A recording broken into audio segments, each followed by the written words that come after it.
We are live, we are live, we are live. Welcome back to Talk Talk Live, ladies and gentlemen. We are back here for another one, another big show here. Oh, shoot. Well, did I not do that? I didn't do the intro little thing there, so I'm going to have to do that a little later. But it's okay. It's okay. We are back. We are live. We are here on Talk Talk Live. Thank you very much for joining me here on Talk Talk Live, live on IG, YouTube. Like, subscribe, comment on the road to 1,000 subscribers. Yeah, we're good. Yeah, we're good. Okay, good. Fantastic. Back in live here on Talk Talk Live, ladies and gentlemen. Thank you very much for joining me for another week of shows, another week of great shows. I have 3 shows planned for you this week: Tuesday, Wednesday, Thursday. Knocking them out in one week, but I hope you're gonna enjoy them, including tonight. Tonight, I'm really, really excited about, ladies and gentlemen. But I hope you had a good week. Hope you had a good weekend. Hope you had a great day. Today here in Toronto was outstanding. If you saw my short today, it was brilliant. Simply, utterly brilliant out there. And it was about 14, 15 degrees. It was really something to behold. So I hope you got out there to enjoy it because it was like spring had sprung. But what I hear now is that things will return back to its winter norms for the weekend. So do look out for that. But again, it's a prelude to spring, and I'm looking forward to the better weather coming soon. Yes, like, subscribe, comment on the road to 1,000 subscribers. Sponsored by Duntalk, DUNTALK.com. And looking forward to the show. And let's go, ladies and gentlemen. Let's get into this. It is the rating show. It is the Patrice Neal 0 to 30 rating scale show, ladies and gentlemen. And you. You can rate yourself with the information I'm about to provide. I'll let you know where most people stand in terms of this basis. And I'll let women know where they stand. And we have some control elements to let you know where they stand in terms of the rating scale. Female, of course, but I will volunteer myself with regards to the rating scale for myself as well. So again, I would thank you very much for joining me on Talk Live on IG and YouTube. Like, subscribe, comment on the road to 1,000 subscribers. Let's get into it. Let's not waste any more time. We got 3 videos to look out for, and they'll all be supplied by, let's go to the browser, let's get into the browser, and they'll be supplied by the one and only Media Man. There he is. Media Man doing wonderful things in the YouTube streets. Like and subscribe to Media Man. And he is the check for all those who try to diss and denigrate the black man and black diaspora in and of itself, but definitely the black man. He is the black man defender, and long may he live, long may he prosper, ladies and gentlemen. So like and subscribe to the man they call Media Man. He's doing wonderful things in YouTube street. Fair use. But we're going to get into this rating scale right now. No waiting, no hesitating, and again, I was saying today, if you saw the promos, it was a ladies rating scale, but a guy can be weighed on these scales as well. And I will, and Media Man, and also myself will offer ourselves as controls within this study. So, also we have a few other controls, ladies, some YouTube celebrity controls as well. So do remember that, and we'll feature those going forward into the night show. So look forward to that. So let's get into this with the one they call Media Man, doing wonderful things in YouTube streets. Let's get into it, ladies and gentlemen. Let's make sure that we are queued up and are ready to go. But yes, indeed. Yes, we are ready to go. So I'll let the Media Man talk it out. Let's get it started. Let's go. Welcome back to Talk Live. Thank you very much for joining.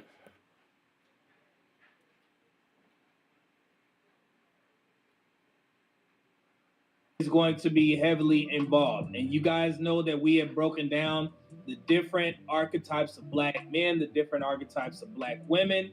We've discussed ratings, but I think the best way to do this is to use the backdrop of Patrice O'Neal's 1 to 30 or 0 to 30 rating scale. And instead of just keeping it at the women, we're going to try and create a rating scale to help both men and women understand that there are different pools in where people find dating, find wives, and find sex, and find people to have kids with.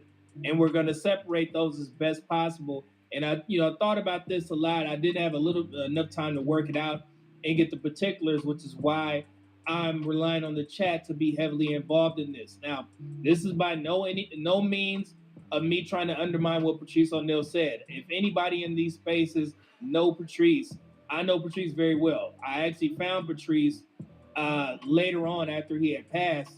Now, if you did not know who Patrice O'Neal is, he is one of the great comedians of the early '90s, of the early 2000s. He was on his way to greatness. Uh, uh, yes, yes. Just letting my crack, crack. Yes, indeed. Geek Squad here and production team know what to do about the landing. So shout out to my production team. But anyways, getting back to Patrice O'Neal. Patrice O'Neal was one of the great comedians of his time, and he was one of the more underrated and unknown comedians out there because he was just on his way to greatness when he died of I think of complications with blood pressure or heart attack. But yeah, he was well on his way to greatness, ladies and gentlemen. I think he could have been easily one of the Kevin Hart's or Dave Chappelle's of his day. One even going towards what's it now?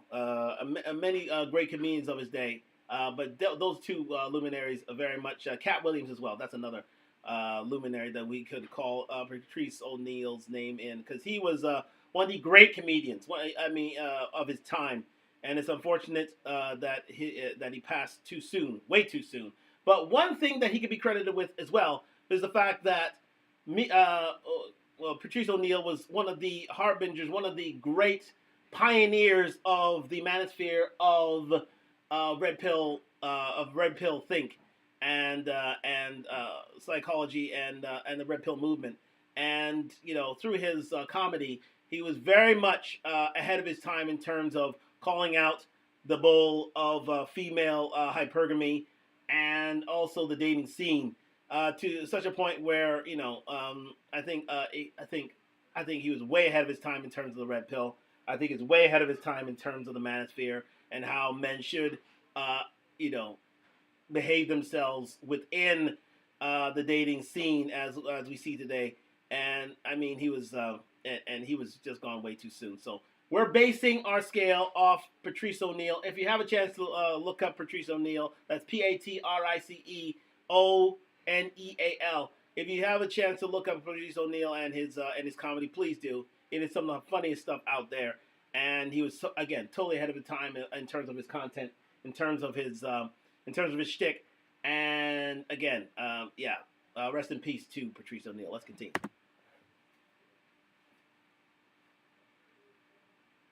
I know he was on the Dave Chappelle show, and he did the Players Ball. The next nominee is Pitbull.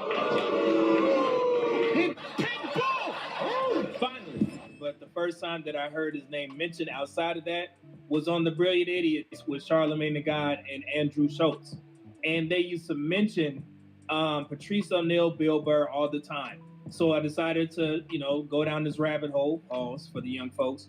And again, another great comedian that adheres to the red pill tenets is Bill Burr. Bill Burr is again one of the better comedians out there today. White guy from Boston, but again, his takes on marriage and dating and how men are truly on the short end of the stick when it comes to these two facts of life, rites of passage, are legendary. So yeah, do look up some of his comedy that is available on Netflix, is available on YouTube. Do look up Bill Burr. He's one of the funnier men out there. And again, he learned, I think, one of his muses, one of his heroes, comedic heroes, was indeed Patrice O'Neal. Let's continue. I found his content, and that's when I found Opie and Anthony. I found the Black Dr. Phil, and I found all of his comedic tapes. But like I said, I want to present this rating scale, how he describes it, to the chat, because there's a lot of people that may not have heard it before, but you have heard the 1 to 10 rating scale. And personally, I think that's a little bit more restrictive outside of what we're attempting to do in these spaces now. The reason why I'm revisiting Patrice O'Neal's 0 to 30 rating scale is because times have changed. Social media has heavily influenced the dating market, and I'm pretty sure you guys can agree to that. So now we have to understand where both men and women land in, the dating pool or the different dating pools that are out there. And I have some great videos to explain what I'm talking about. I have some pictures that I'm going to discuss, and I'm going to be involved in this as well. Fair use, so fair you use, guys fair won't use. feel offended, because I know it's a lot of guys, you guys don't take kindly to critique. So I'm going to critique myself. I'm explaining this beforehand, before there's anybody coming to chat and like, oh man, Patrice O'Neal's 0 to 30 is already perfect. I've seen a couple of comments already. But I do this all the time. I look at the dating market as a whole and try and help both men and women understand where they land. So let's get to it. Fair use, Patrice O'Neal 0 to 30 ratings. That's one of the things. Ah, yes, indeed. So again, as Media Man has said, he's going to use himself as a control in these proceedings, and I will as well. I'll adhere to these same controls so that no one is left out, but also so men and women can see where they stand in terms of the rating scale created by the one and only Patrice O'Neal that you see right here on Talk Live. A legend in the game, R.I.P. Patrice O'Neal. Gone way too soon, gone before, and certainly a comedian ahead of his time. So let's get into this. Let's get into this rating scale with the help of Media Man. Shout out to Media Man. Please like and subscribe to him, doing wonderful things in these YouTube streets. And let's get into it. Me and my boys thought up one night is how to size up a woman. And you know how we go the scale of 1 to 10 usually? Like, what you give her, 10 or blah. A lot of times, you might give a chick a 6. That's really, like, ugly, but we trying to be, like, not mean. So if you're a 6, that's still just too close to 10. So it gives her more hope than she really...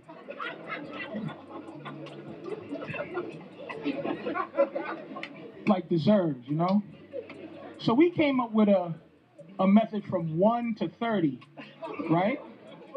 But we chopped it down to 3 categories in that 30. You have ugly women, you have all right looking women, and then you have beautiful women.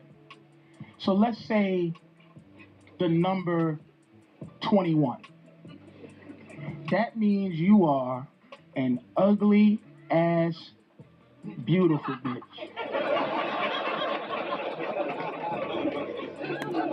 Yes, indeed. So let's define these quite simply tonight. So from the ladies' point of view, I say you rank high on this rating scale if you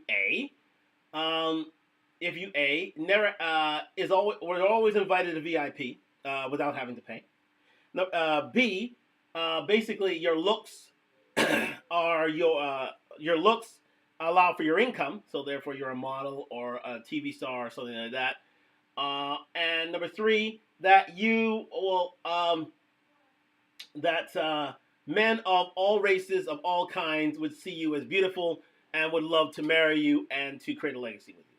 So basically, if your lifestyle is based on your looks as a woman, so if you get into VIP sections, if you didn't have to pay to get into places, if you basically your looks pay for your lifestyle, and if any man of any race would take you on as a wife, your ratings will go higher at times. So basically, if you can depend on your looks for a living for a good amount of your life, especially before 40, especially if you're in the 18 to 35 range, then you would be considered high on this scale. So you'll be within the 25 to 30 on this point scale. Basically, those who are we'll explain as we go on. So those are the rankings that will place a woman or man, but definitely a woman higher on this rating system. So let's continue, and we'll fill this in as we move forward. Let's go. You understand what I'm saying? That makes sense. So at 15, you are a all right looking bitch. So therefore, 15 is an average looking girl. Simple as that. She's average. She's simple.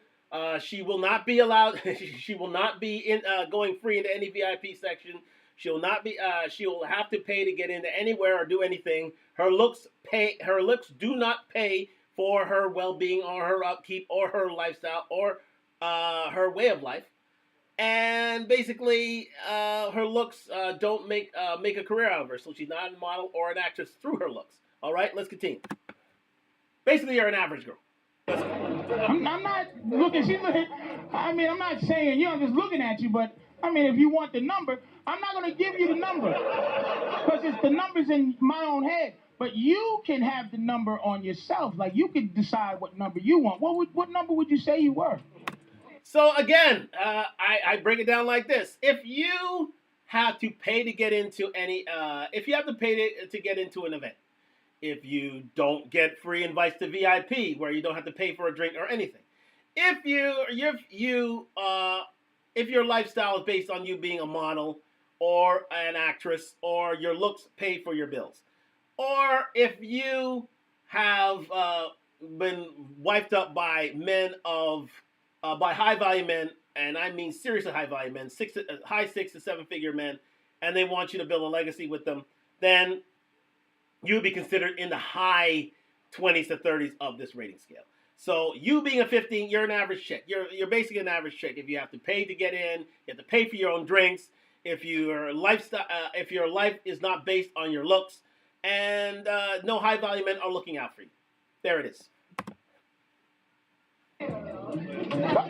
Don't. I'm not going to attack you. Just you have to believe in yourself. And remember, this is most women. Most women aren't here. So we're not going on a delusional scale like I'm a 10 and it's based on attitude. No. That most women will not reach the 25 to 30 on this rating scale. They will not reach it. They will not even think of reaching it. And it's silly for you to do so. Let's continue. So watch how Patrice sets this up. He's, typically when women, rate themselves, they always rate themselves a 10 or a 9 if they're trying to be safe. So he's leaving it up to her to rate herself. Here we go. I mean by how men have to create. Like if I say a number, she'll be mad if it ain't 30. But what number would you give yourself? See? Now you can be 21. That's a look at. I think a fine ass. I look at bitches are great. 20's great. That's less pressure. But if you move into fineness, now here, if you think you're 21, Nicole, listen. Let's say there's a club. Let's say there's a nightclub called Fine Ass Fine Bitch. Listen up to this, ladies and gentlemen. This will really define this club Fine Ass Fine Bitch. This will really define who are the upper echelon of this rating scale and those who aren't. This will separate the wheat from the chaff, as they say. Let's continue with this. This is excellent comedy from the one and only Patrice O'Neal, R.I.P. And every woman was allowed to get in line to go into club Fine Ass Fine Bitch. But if you get to the door and you're not a fine ass fine bitch, you get to get hit in the head with a baseball bat. Would you be confident enough to go to club Fine Ass Fine Bitch? That was the best. And that's an excellent analogy of what really should be the rating system for all women. If you are so confident in your looks that if you walk up to Club Fine Ass Fine Bitch, you will not be hit in the head with a bat by just entering the line. And you think you are an 8, 9, or 10, because those are the only ones that get into Club Fine Ass Fine Bitch, then you deserve a 25 to 30 on this rating scale. You deserve it. Other than that, most girls would not get into this line. Most girls will not even compete to get in this line. They will stay their ass home, and they'll go to an ordinary club like everybody else does. An excellent analogy there by Patrice O'Neal. Get beaten around by the head if you think you look good, but most women would not even dare go into that club. Why? Because they know their looks won't match up. Only the best of the best will get in there. Only those who know that their looks match up will ever get in there. A great analogy. So only Club Fine Ass Fine Bitch are going to be frequented by the best of best women. Let's continue. Excellent analogy. Part to me of his rating system, because if a woman, let's say using the old 10 scale, right? If a woman rates herself a 10 and you introduce consequences like Patrice O'Neal did. Yep. He said if there was a club called Tens, right? Club called Tens. And if you consider yourself a 10, which typically most women do, you get to stand in line in Club 10.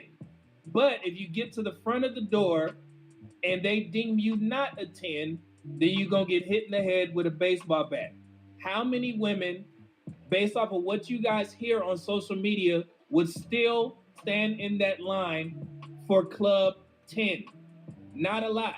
That's why I always tell men to stop arguing with women when they rate themselves a 10 or higher, when you're looking at this woman and you can see something is a little bit off, okay?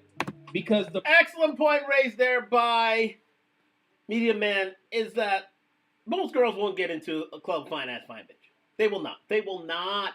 They will not. As delusional as they may be, they'll not get into this club. Because they know full and goddamn well that they aren't pretty enough, they're not fit enough, they're not feminine enough, they're not friendly enough. But we will forget about cooperative and submissive. We will forget about that. But they're not fit enough, feminine enough, or friendly enough. They will not get in this club. But it'll be based on, really and truly based on fitness and femininity. So you ain't gonna see no male impersonators get in the club. You ain't gonna see no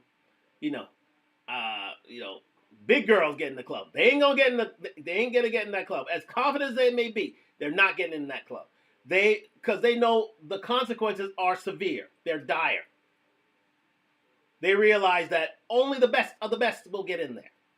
And that is how a rating scale should be. So there is that control of, if you think you're going to get in this club, try your luck. But realize that you're going to get beat all over your head by just walking up and thinking that you have the bravado to get in this place. Excellent analogy there by Patrice O'Neal, and accentuated there by Media Man. Fair use. Let's go. The market, which is the consequences, will decide. So essentially what Patrice O'Neal did was make the 30 scale. So when you have 15 right there in the middle, it's still high, but it's not close to 30. It's average.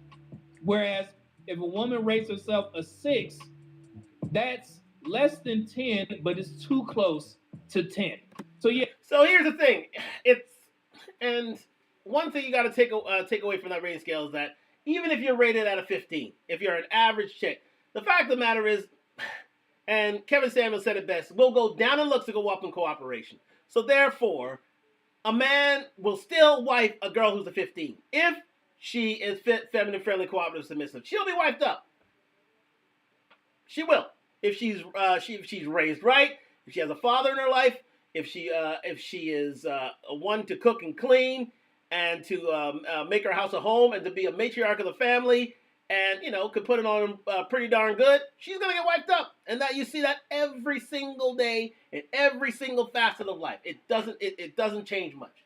The amount of women who are lower than 15 who are wiped up should tell you something. That men want companionship and women want companionship. So they work it out. The market dictates itself. It plays everything out. And that's what the great thing about the market is. So therefore, if you're getting a woman who's in her 40s and hasn't been wiped up yet, and she's an 8, 9, or 10, something's wrong. The market has rejected her. The market dictates the rules. Oh, no, it's because I didn't want to. No. It's because the market didn't want you. The men have been in your life who you really wanted, but they rejected you. Why? Because your attitude stinks in some way, or you didn't hit one of the 5 check marks, being fit, feminine, friendly, cooperative, and submissive. That's why Kevin was preaching it for years. And that's why women were clowning on him up until his untimely passing. Simply because he understood what women were thinking, were fearing all along. And he put it out there for the world to see. and no one could, and to this day, no one could denounce what he had to say, because the market is indeed the dictator of the rules. So therefore, there's a better chance of a woman who is, I'll tell you this, there's a better chance of a woman who's of ordinary looks to be wifed up if she is fit, feminine, friendly, cooperative, submissive, than a good-looking girl who's fit, feminine, friendly, but not cooperative and submissive. Get that. Ordinary girl, ordinary looks, but will follow a man's lead and will follow a man's program, will let that man protect, provide, procreate, and problem solve. She'll be wiped up quicker than a woman who's an 8, 9, or 10. Because there are, especially at 41, because they have too many rules, too many restrictions. And her attitude has struck her out way too many times. No man wants to deal with her. That's why she's alone. You get it? I hope you do. Let's continue. Yeah, so that's why I love Patrice O'Neal's rating scale, because he introduced consequences at the end. And the best example that I can use for this is going to the clubs in LA and Miami, especially for the women. Do you know how brave you have to be as a black woman to be trying to get into clubs in Miami? A black woman, a plus size woman, girl, stay your ass in the house. They're not letting you. Because stop there for a second. I want to rewind that back. An excellent analogy by Medium Men. If you're a black woman of full body trying to get into a club in any major city, be it New York, LA, Miami, Chicago, Toronto, those are the top five cities by population in North America. If you're trying to get in any of those clubs and you think you're going to get into you're going to get in there for free, you're dead wrong. You're dead wrong. Men will reject you outright. The bouncer will reject you outright. The promoter will reject you outright. The ladies out front will reject you outright, because they're looking for the best of the best in terms of looks to get into that club. Because when the pretty ladies come in, the men come in too, and they bring their money, and they're the ones who drive the club. Because it ain't a woman who drives the club. No, it's the men. Understand that. Understand that. So as a black woman, full size, who's of average looks, she'll always be paying. She'll always be paying. So no matter how much she rates herself as being a 10, she'll always be paying. But remember, it's the same thing for white girls too. She'll be paying too.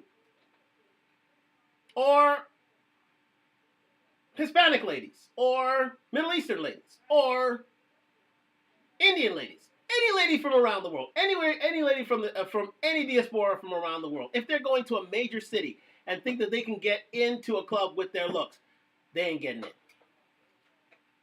Especially if you are of average looks or of average to below average body shape.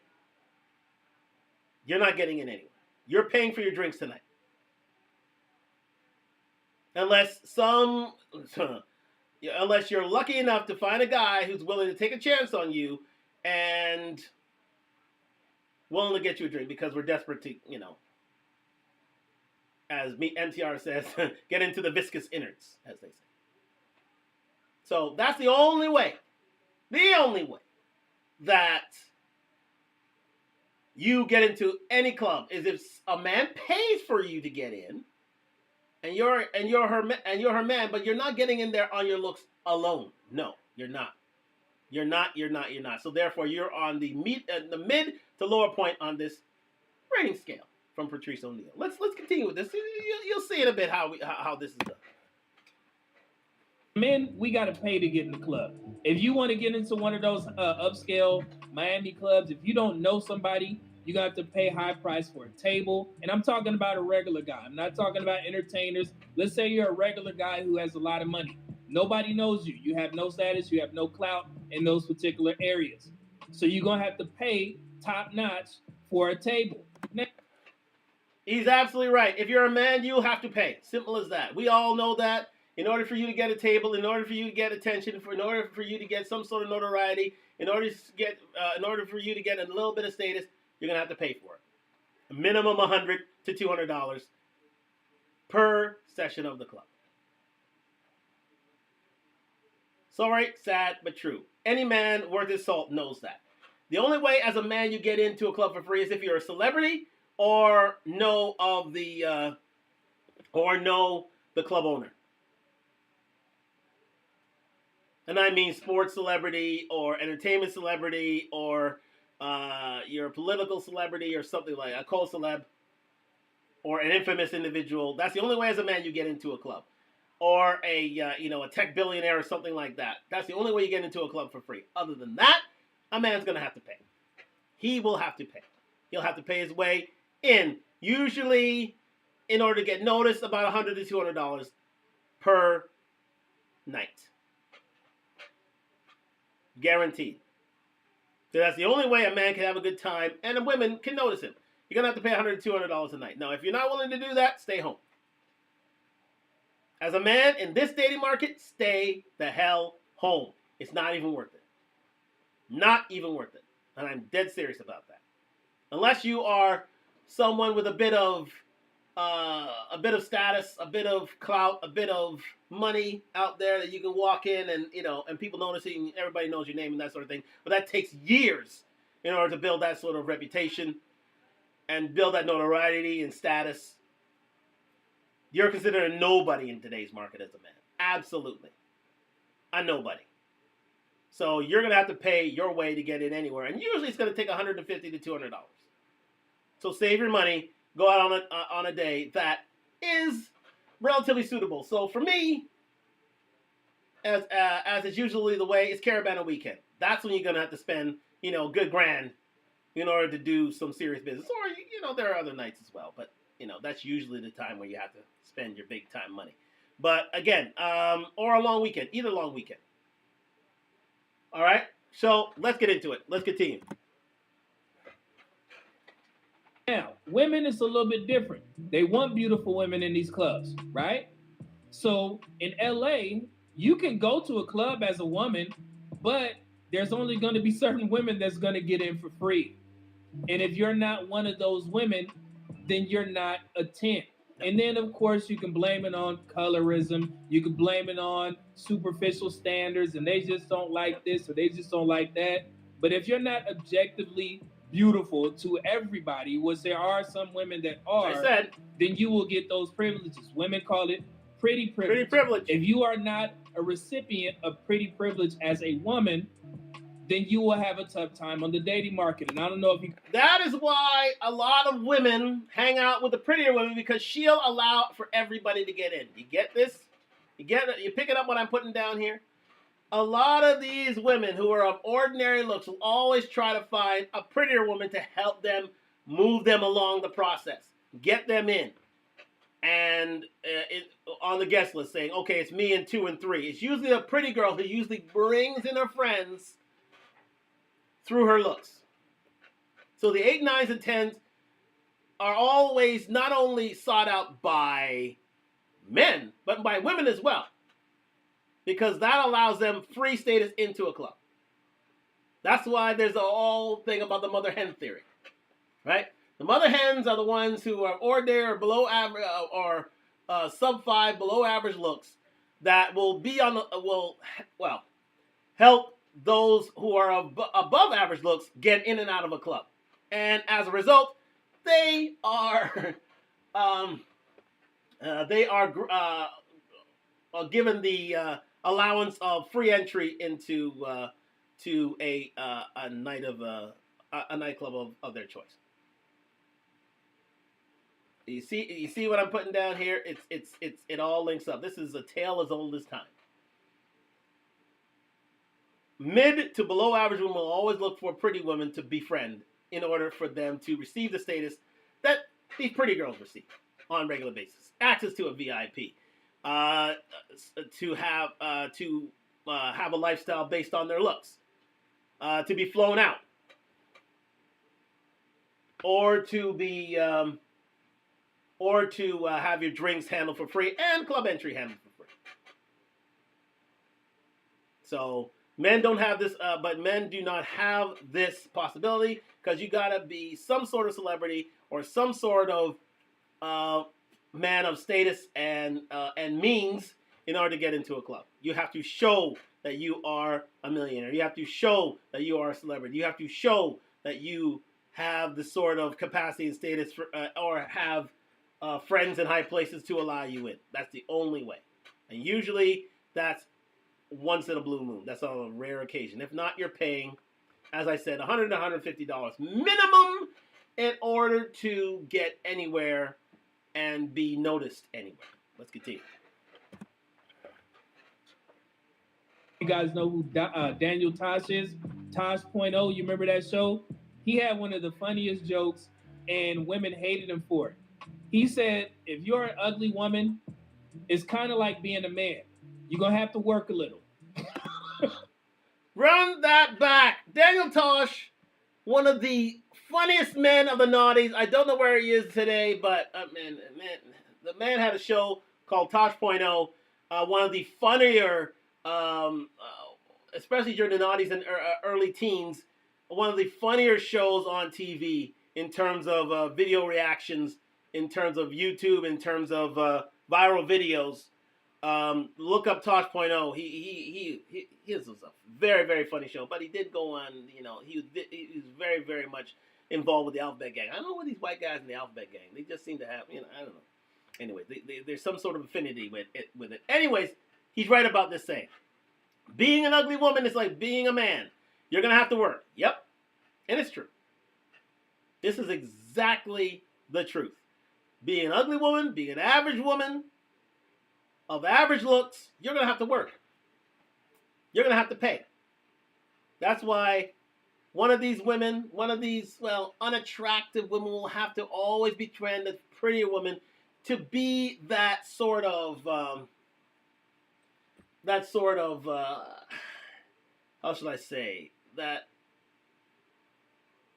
those sort of, attachments, those fishes that attach themselves to whales. And, like one of those barnacles, one of those like fishes that attach themselves to whales and live off the entrails. And live off the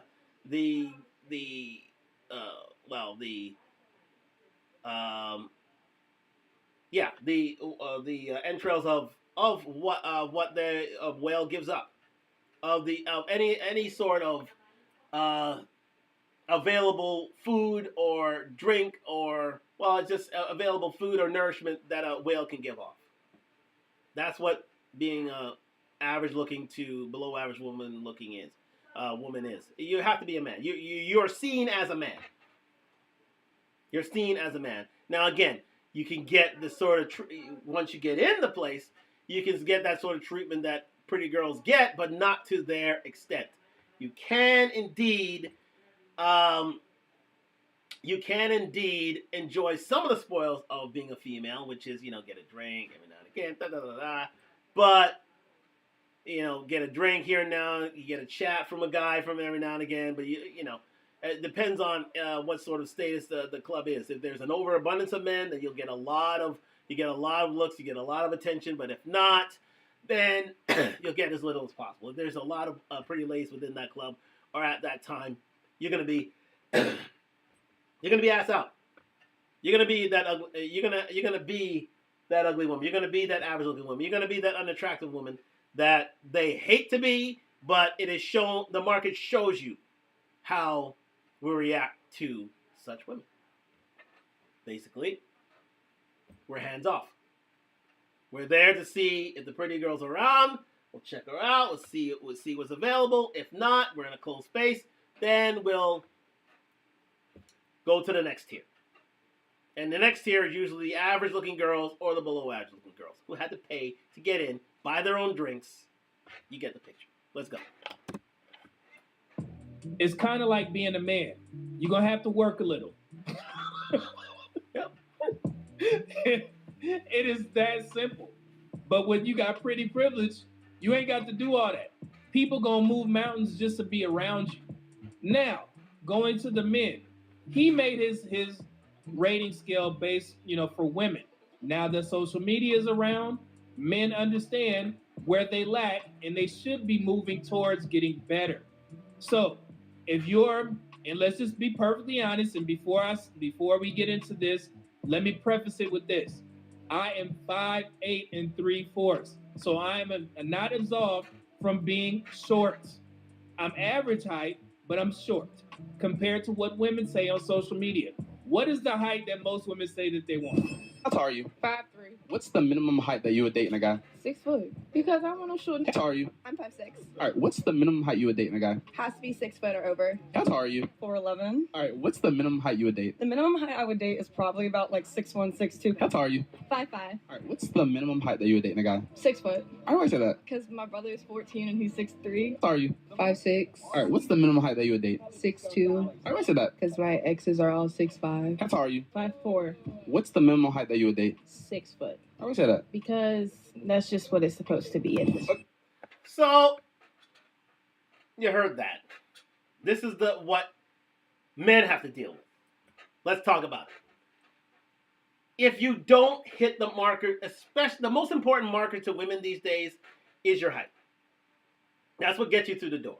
Luckily, my nephews don't have to suffer that because they're both over 6 feet. They'll never be alone. As a man, you'll never be alone if you're over 6 feet tall. You'll never be alone. You'll have a greater chance in the dating market, greater chance in marriage, greater chance at having children. You have the pick of the litter. Now, 6 feet men only compose about 15% of the population. So what's happening right now is a bit of, it's a bit of the, survival of the fittest. That's what I'm trying to figure out. The survival of the fittest here. So only the tallest guys, only the men that can show the greatest amount of protection, that judging from your height, will survive. My nephews will survive. My one nephew, he has had his girlfriend since he was 60, and she is never letting go. My other nephew, he just got into the dating market, has a girlfriend, and he will, and I told him just the other day, he will never know, he'll never know being alone. He'll never know being alone in his lifetime if he so chooses. He's a good-looking kid, and he's gregarious, outgoing, and a bit of a social butterfly. He'll never be alone. He'll never be alone. I know that. I ain't going to reveal his name, but if you see me around town with him, you'll understand why. He'll never be alone. He'll always have the pick of the litter, which I am so happy about because their father was a good-looking guy as well. Okay? He was a good-looking guy as well, so his genes passed down, and you see what I'm talking about. But this is what women want these days. They want men who are of 6 feet. It's part of the rule of 6. 6 feet tall, 6 inches or more, six-pack, or a 6-figure income. Those are the barometers of what women are looking for. And men have to measure up in one way or another. Now, my height is about 5'9". I'm about a 5'9". Now, in Tim's, on a good day, I can get to 5'10". But 5'9", right? So, I am of average height. But, so I know that I have to have a bit more to my bow than just my height.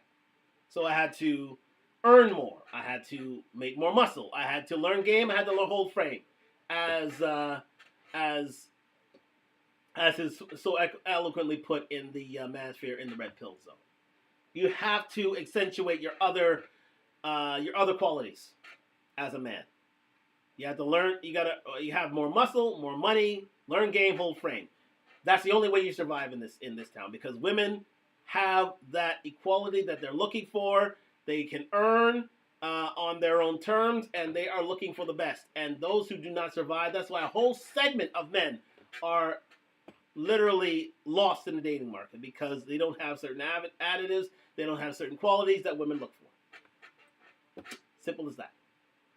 I have a certain amount of good looks. I have a certain je ne sais quoi. I'm, a pretty witty, funny guy. I have a good earnings base, and and I'm quite stylish. But all these things, and I have stories to tell because I lived around the world. So all these things add up to make up for what I've lost. But my best friend, he's about 6'3", 6'4" himself. He will never be alone if he so chooses. He'll be just fine. But again, as you get older, your height doesn't matter as much as how much you make. As you are younger, it's much easier for you to live off of your height. But as you get older, into your 30s and 40s, then you'll have to add strings to your bow. How much is your earning capacity? What's your personality like? Are you witty? Do you have a certain amount of muscle? Do you know about game? Can you hold frame? Can you do all these things? Make you a better man, a better or worse man in the dating market, as you will see in due course. Let's continue with it.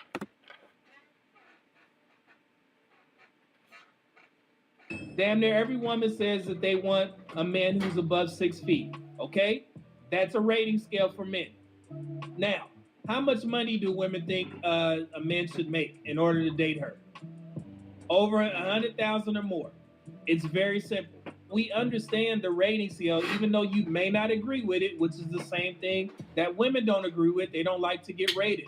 Just like men don't like to be placed in this, this category of being relegated to, I need to make $100,000 or more before I'm even considered, or I have to be 6 feet or higher for a woman to, to appeal to most women. But we don't have a choice. That's the difference.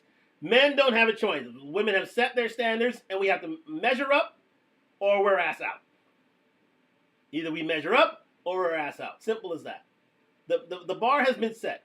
Women have set their parameters: 6 feet, 6 inches or more, 6 feet tall or more, 6 feet tall or higher, 6-pack. So you have to be fit, and making a 6-figure salary.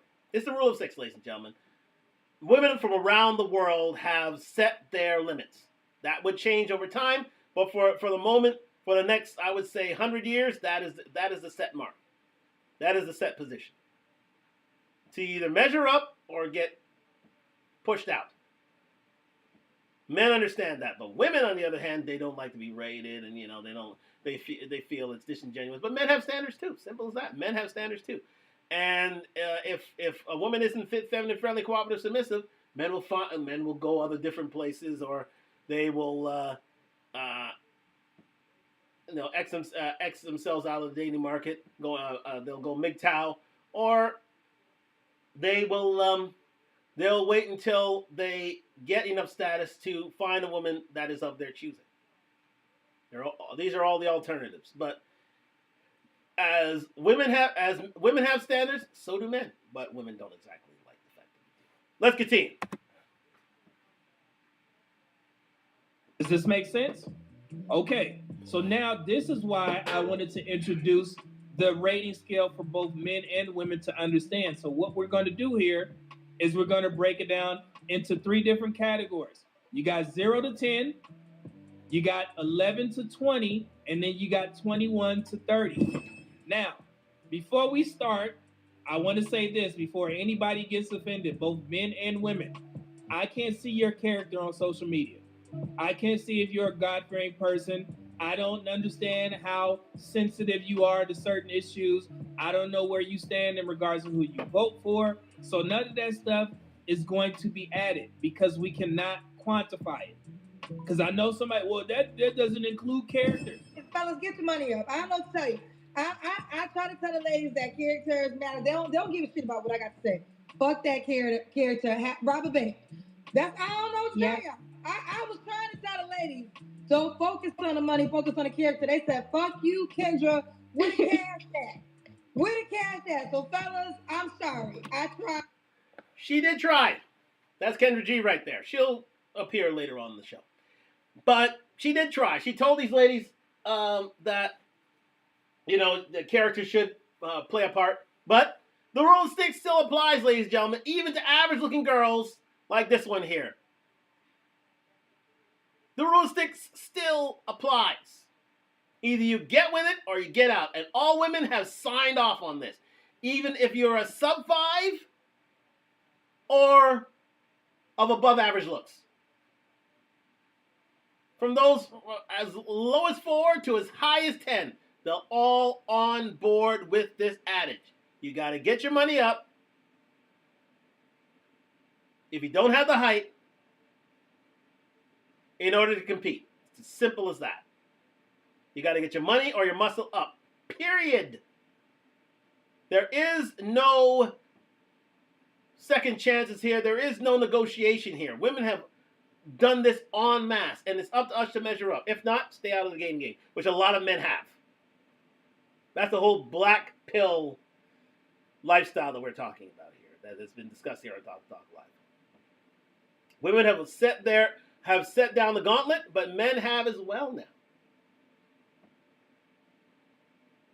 Chivalry died and women killed it. So men have their own standards, but women don't like those standards, really. It shows we're seen as shallow.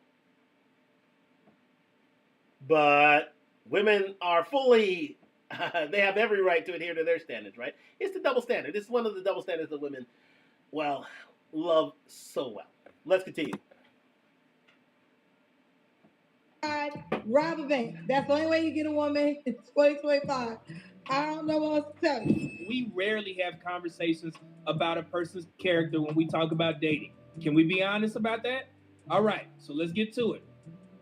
Now, the modern rating scale, you got money, attractiveness, in shape for your age, and I put that in there for a reason. Dating history, children, divorce, have you been divorced, negative/positive attitude, negative/positive disposition of the opposite sex. You guys know how important that is because of social media. It's a lot of women out here that are attractive, however, they hate black men. And you guys would consider her maybe lower on the scale, all right? So, negative/positive about dating, marriage, relationships, acceptance of gender roles, leader/follower. Does the opposite sex perceive you to be a good choice for marriage? Now, out of the 3-4 years that I've been doing this social media content, these are the popular discussions that we have in regards to relationships. So I put them all in a little succinct list so you guys can see them. And now there may be some missing. I understand that, can you cook? Things of that nature. We don't know. We'll just leave that out there, maybe add it later on. But those are the things that we hear on social media. Now, the examples of who would be 0 to 10. And I know you guys seen this. So 0 to 10s would be baby mamas with multiple children by multiple men, broke women, broke men. Stop there. Ladies and gentlemen, let me say this. I love black women. I've only dated black women. I'm dating one now. And I will never change that track. But with 76% of black women having their first child by the age of 24,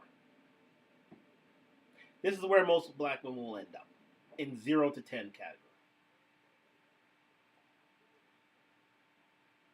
They'll end up here. Especially if they're the least married and most divorced, they're going to end up right here at 0 to 10. Sad but true. Especially the criterion that reads baby mamas with multiple children by multiple men. You're going to end up right here. You're going to be lowest on the totem pole. You're going to have to struggle to find a good man. And once you do, you better hold on to him. Allow him to cheat. Allow him to have days off. Because he's paying for the kids that your former men, chances are, aren't paying for. And this is the cleanup crew. So the cleanup crew's got to have some privileges. Understand that. And usually these women, baby mamas with multiple children by multiple men, are broke women. They're usually broke women. So do remember that. This is where most black women, unfortunately, will end up. Now, again, other races will end up here too. White women can end up here.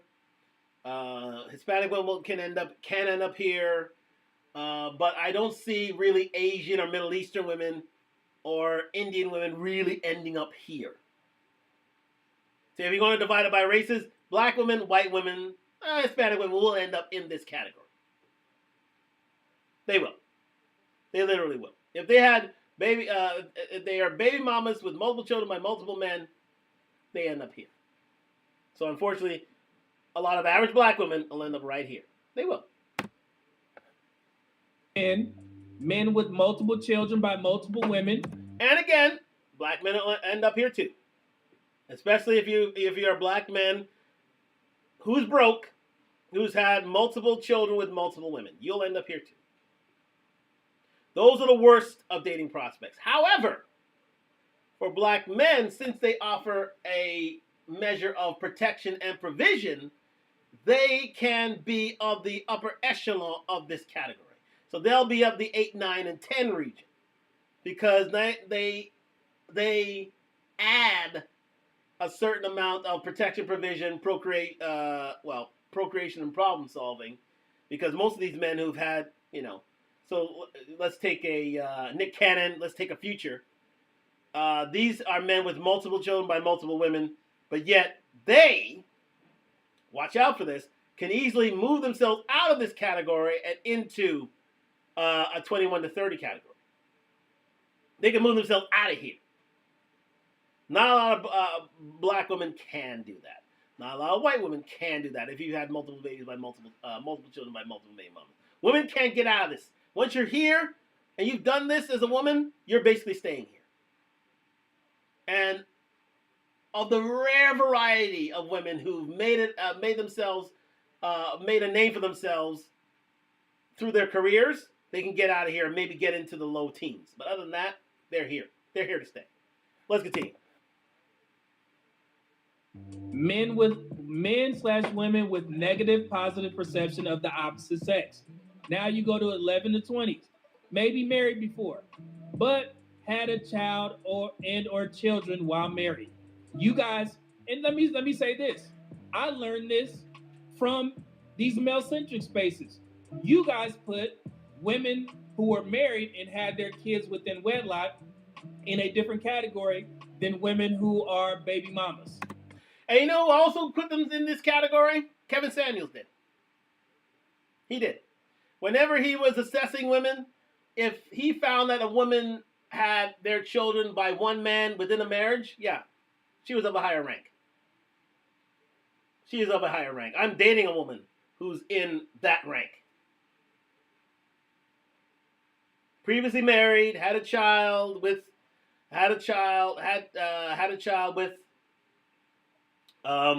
her ex, and is now free of that. And actually, no. Anyways, I won't get into it any further. But she's of this category. She's of the 11 to 20 here. She is of that category. So men indeed rank a woman higher if she's had a relationship with a man within the auspices of marriage. If she's a baby mama, she's in the 0 to 10. But if she was a single mother, or a woman who has indeed been married before and had children and divorced, and back on the dating scene, is of certain good looks, she can get into the 11 to 20 category, absolutely. And let's say she's successful in business, ranks her higher in this category. But usually, she doesn't get out of this category. She unless, and we'll show when they do get out of this category as an 11 to 20. But let's continue with this. I never understood why that was the narrative. And I get, yes, she was married, she did it the right way, but at the end of the day, you still got to take care of them buckaroos. Does that make sense, gentlemen? So yes, I understand why you separate them, because yes, she tried, I guess, but then you guys will ding those women for getting divorced because you know that women initiate, 70-80% of divorces? Yep. So, but I never understood the monetary aspect of it, because I hear men complain about, having to provide for another man's kids, but then you put women who were married and had kids in a different category. Okay? Because then just think about the end result. The end result, you still got to pay for 2 kids if she had 2 kids while married, or 2 kids, out of wedlock. Well, again, the only difference here is that if she's had the two kids and they're under child support and they're well taken care of, and you're hands off and she's a well-earning girl, then you don't have to include themselves in this category. And she can be of that top 10. We'll be right back with the second hour of tonight's Patrice O'Neal Rating. Right back. Thank you very much for joining me here on Talk Live on IG and YouTube. Like, subscribe, comment on the road to 1,000 subscribers. Let's get into the second hour here on IG as we move forward here. Yes, indeed. Thank you very much for joining me in Talk Live on IG and YouTube. Like, subscribe, comment on the road to 1,000 subscribers. Sponsored by Duntalk, DUNTALK.com. Let's get into the second hour here with regards to, yes, indeed. Thank you very much for coming back here. With regards to the Patrice O'Neal Genius 0 to 30 rating scale. So as we have stated, married women with kids who are taken care of, who you do not, and we have to put certain criteria on this. If a man walks into, starts to date a woman who has had children within a marriage, she's divorced, now she's back on a dating scene, and you're dating this woman, and those kids are taken care of by child support, by that other husband, or by the wife, for that matter. If these ladies, if you're dating these ladies, these are of higher rating than a woman who has had multiple babies, multiple baby daddies, and she is looking for an exit plan, an exit strategy, or should I say, a cleanup crew. She's looking for a cleanup crew. And for you to take the burden of of the bad choices that she has made. Totally different spheres, totally different arguments. And again, I'm dating such a woman myself right now. So, because again, as a black man dating black women, if you're of a certain age, this is what is expected. This is what is expected. Black women, especially of a certain age, will have their children of an earlier age. That comes with the territory as a black man. Comes with the territory. Sometimes you're lucky and you get one of those outliers of women that have waited for their husband, and usually they're waiting for their husband and marry the husband, have their children at a later time. Maybe they prioritize their career, and they're now moving forward in terms of marriage, in terms of procreation. But for the most part, those are few and far between, because 76% of black women who've had children usually have them by the age of 24. So that rules them out of that category. So let's continue with this as we move forward. Thank you very much for joining me on the second hour of Talk Live. Somebody explain why y'all separate that. I don't know. Okay, so that's why that's in there. Let's see here. In shape / not in shape. Can or can't afford a house or household income responsibilities, attractiveness, etc. All right. So that's why I would cast my girlfriend, and I would cast many women who have been married, had children with one man, are dealing with child support and alimony, have that together, and are living relatively above average lives. Those are in the 11 to 20 category. Those who are struggling and who have multiple baby daddies and have to have their grandmother raise their children, or some sort of in-law raise their kids, they're in the 0 to 10.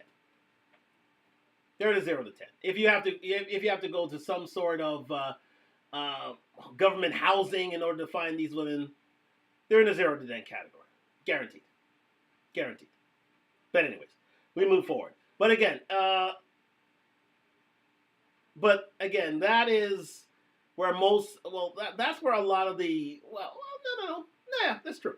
That's where a lot of the ladies and gentlemen who have been involved, who have been married, been involved in relationships before, are now paying child support, are back on the dating scene, and are trying to find love again. They're usually in the 11 to 20 category of average earning. And our average earning, they're usually in the 11 to 20 category, right? Those who have had, lived lives in broken homes, have multiple baby daddies, are struggling in terms of with government assistance and government housing, and are looking for a cleanup crew. They're in a 0 to 10. There it is. And unfortunately, it's most of the women that mostly black women, unfortunately, they're in this category too. Sad but true. But hopefully generational curses will break and we'll move forward in terms of things. But again, black women don't seem to be doing that anytime soon, unfortunately. But I love them still. But there you go. Anyways, let's continue. Now, 21 to 30. These are the rich folks at the top. Married before, but had a child and or, while married, negative/positive perception of the opposite sex, in shape / not in shape, and then attractiveness, etc., etc. Okay? So you see. So with these, the 21 to 30, let's rewind it back just a bit. So with this 21 to 30 rating, here we go. With the 21 to 30 rating here, these are men and women who are above average earning. They usually run a business that is relatively successful. They are 6-figure earners or high 5-figure earners. Their children are well taken care of. They're in private school or in good schools, and they've been married before. They've had children while married, and basically, they usually have positive attitudes, and I would say for the most part are in shape. Very well. They are in shape and are of very good looks. I would say women who are rich can be fall in this category, but again, women are assessed on their looks. So if a woman doesn't necessarily look good to men, then they're lumped into the 11 and 20 category. If they look good to men, like either face or either their face, then they can get into the lower end of the 21 to 30 category if they're rich. However, based on looks, it's only the 8, 9 to 10 to get into, as I said, the 25 to 30 rating. But again, beauty's in the eye of the beholder. A man can see a woman who matches these details and is the love of his life, and he himself can raise them higher. But this is what the market dictates. We're dealing with what the market can what the market can bear, and the market usually would say that these women are usually in the lower end of the 21 to 30 rating. Other than that, it's only those who are. I mean, the further up the ranking you go, the better you look. Case in point,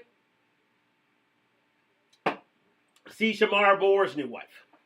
She had a baby with a previous marriage. She left that marriage and met up with Shamar Moore. She is an 8, 9, or 10. Guaranteed. She's fit, feminine, friendly, cooperative, submissive. He married her, again, of another race, of course. But Shamar Moore, I don't think had any children, but he took it upon himself to wife her. Shamar Moore, if you have looked up Shamar Moore, is of above average looks. And he has been that way for years. He is carrying a franchise, a TV franchise that is SWAT. He's carrying a TV franchise for a major network. He is of above average looks. Yet he chose a woman who was previously married and had children. So what does that tell you? If he wanted to choose her, she must be of above average looks herself. So she's an 8, 9, or 10. Absolutely. Well, I would say 8 or 9. I would say she's an 8. If you had to look at her, you can see why. Definitely an 8. Definitely an 8. So she's in the 25 to 30 ranking in this category. So there you have it. That's the ranking.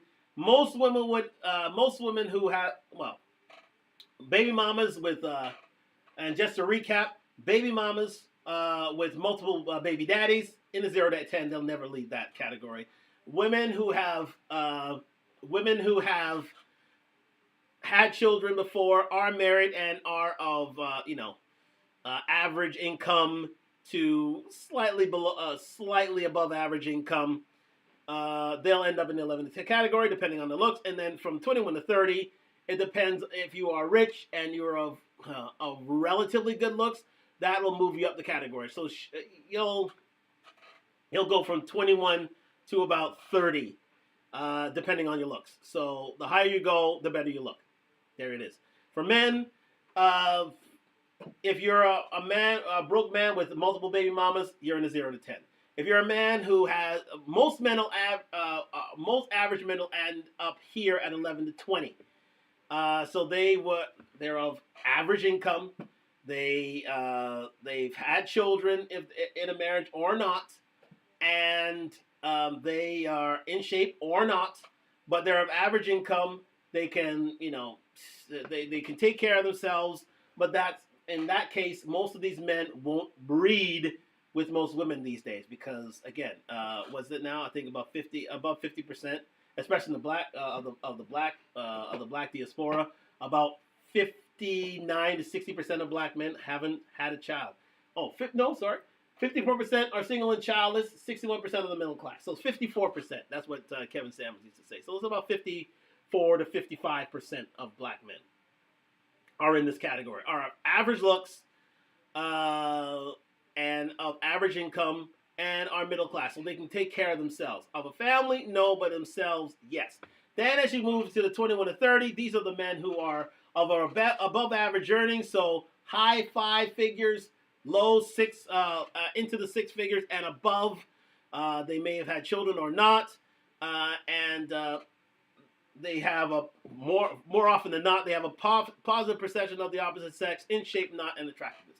So let's start with rating medium men and myself in this ranking. So let's continue. So I am a guinea pig here. I am a control here as well. So I am not immune. Let's continue.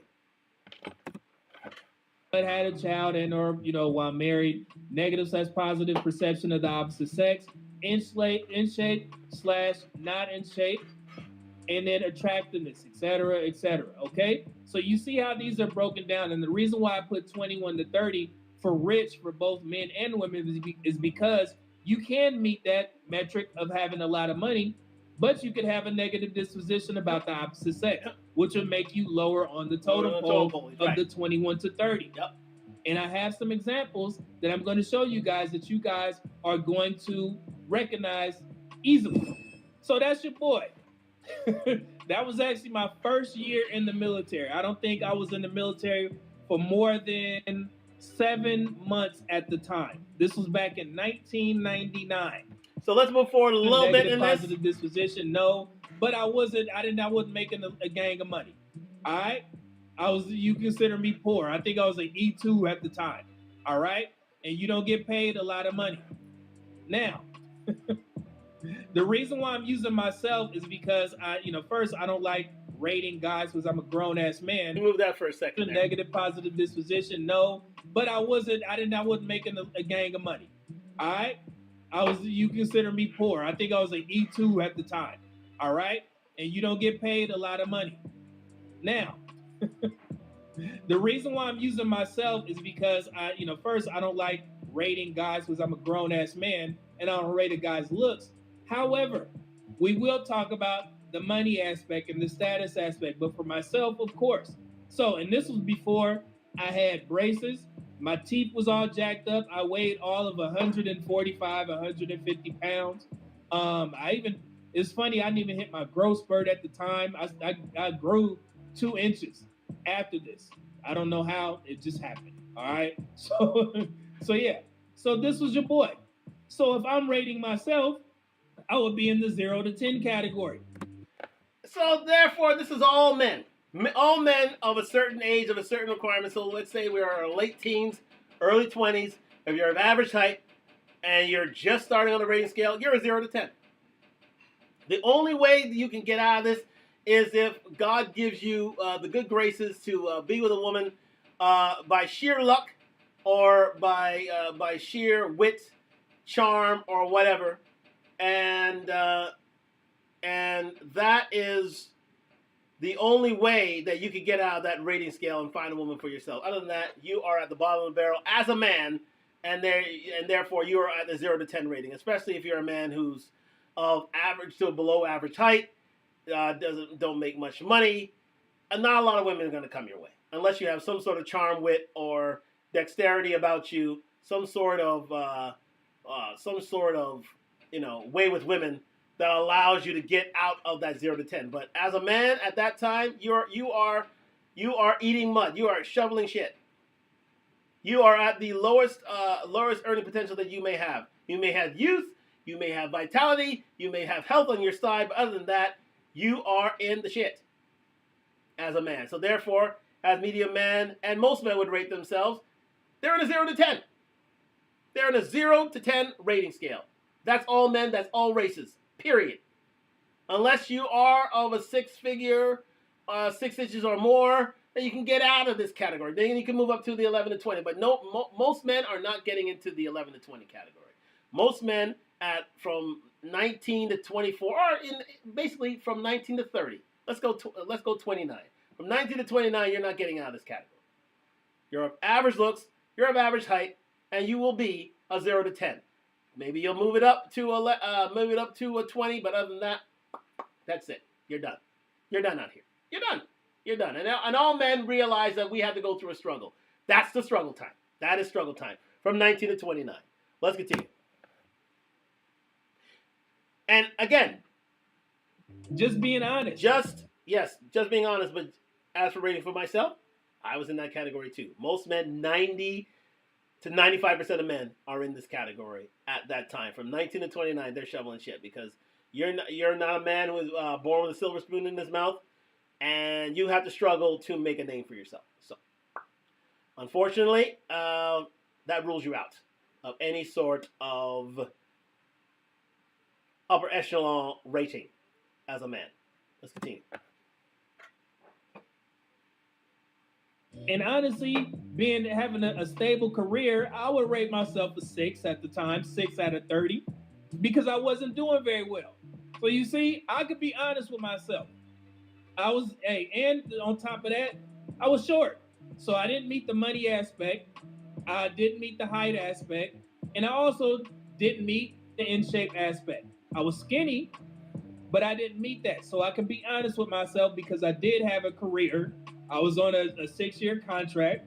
So I had some stability. So I had a little bit of bread, consistently coming in. So I'll rate myself a 6. I didn't have no kids, so that doesn't ding me. So I would say I was a 6 out of 30. Simple. Now, again, for myself, I would rate myself around a 5 or 6 myself. I was a bit, I was chubby back then, but I was funny.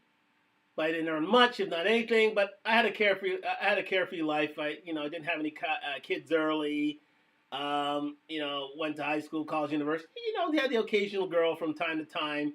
But again, not over 10. Definitely not. I would definitely not run myself over 10 because again, my earnings potential and most men's earnings potential, I would say 90% of men would rate themselves a 0 to 10 at that time of their life, especially from 19 to 24, which are basically your college university years. You're going to have to get by on your looks. You're going to have to simply get by on your looks, simply get by on your athleticism.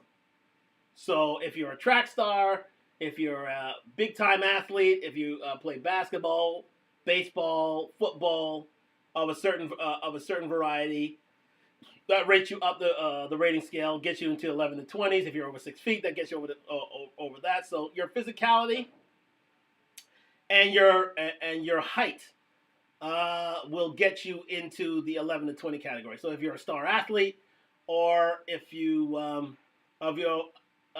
of a certain height or a certain good look, that'll get you in the 11 to 20 category. But you'll never, ever hit the 20 to 30 at that time of your life. Let's continue.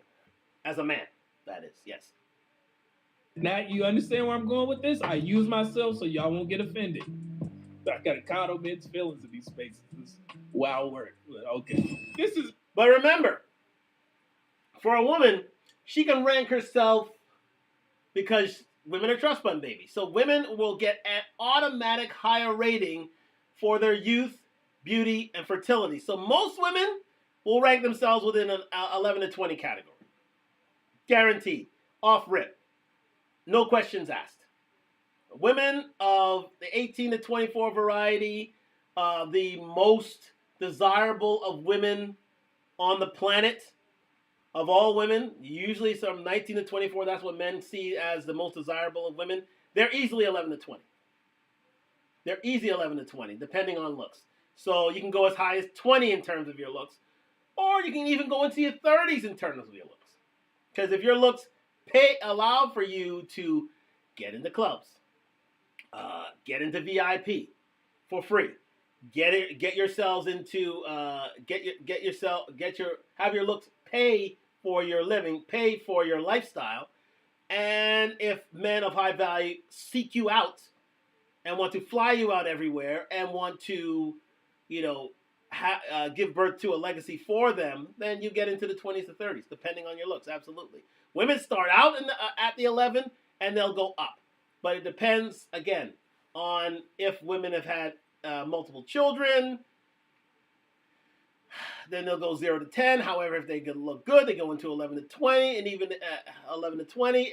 But again, those looks can get them rich. If they get paid off their looks, like let's say a Amber Rose or Brittany Renner, they can go further than that. They can go to 20 to 30. That is the luxury of being a woman.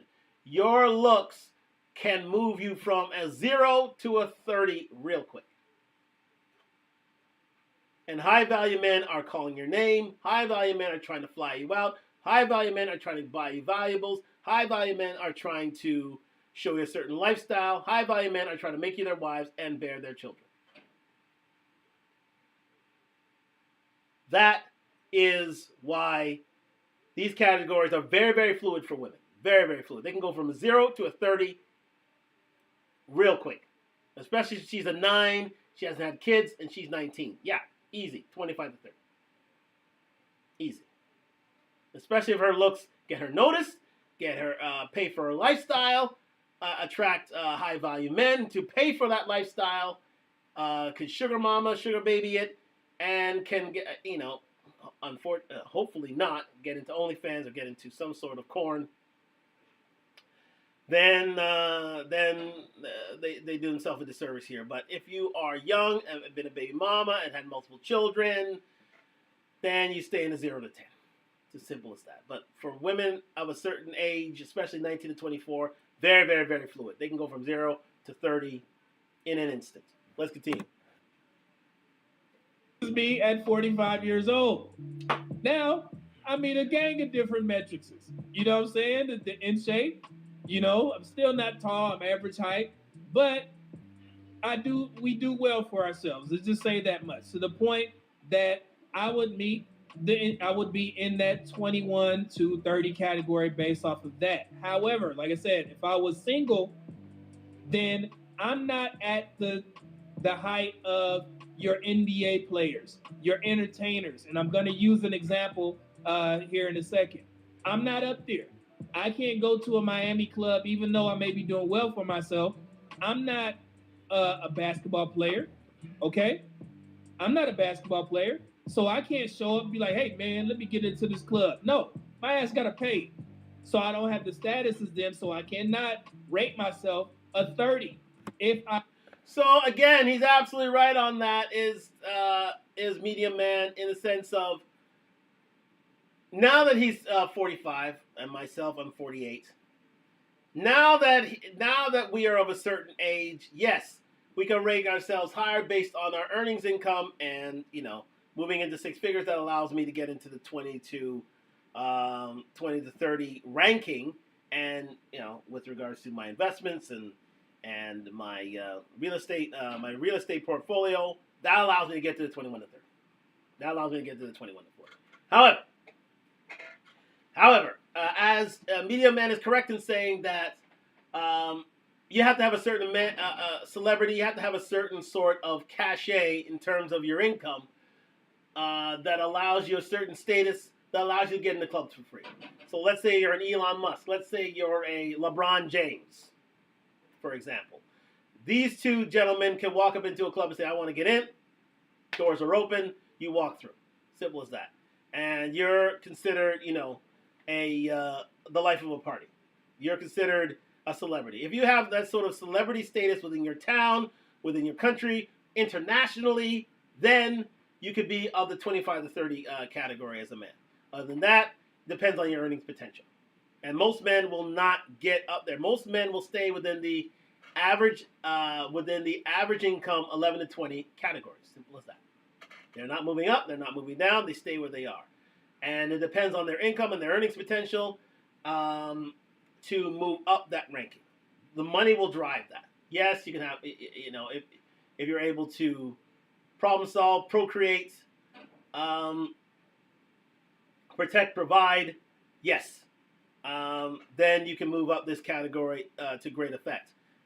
So let's say Elon Musk or Nick Cannon. Yes, they have 11 children, but women see them as still desirable. They're still at the 25 to 30 because of their income. They're part of the top 1%. The only top 1% of men will get to the 25 to 30 income status, depending on their looks.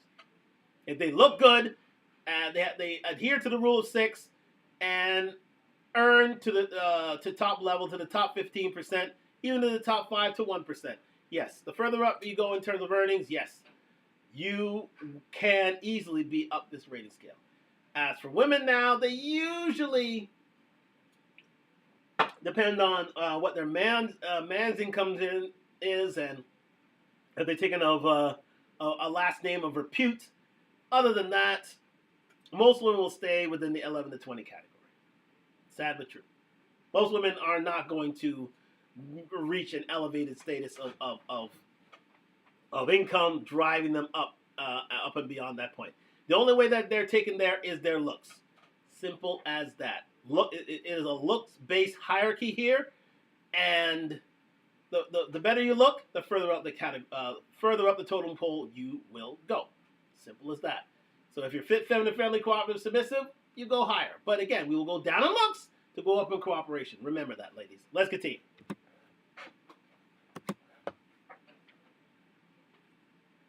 I was single, okay? So I'm using myself for example.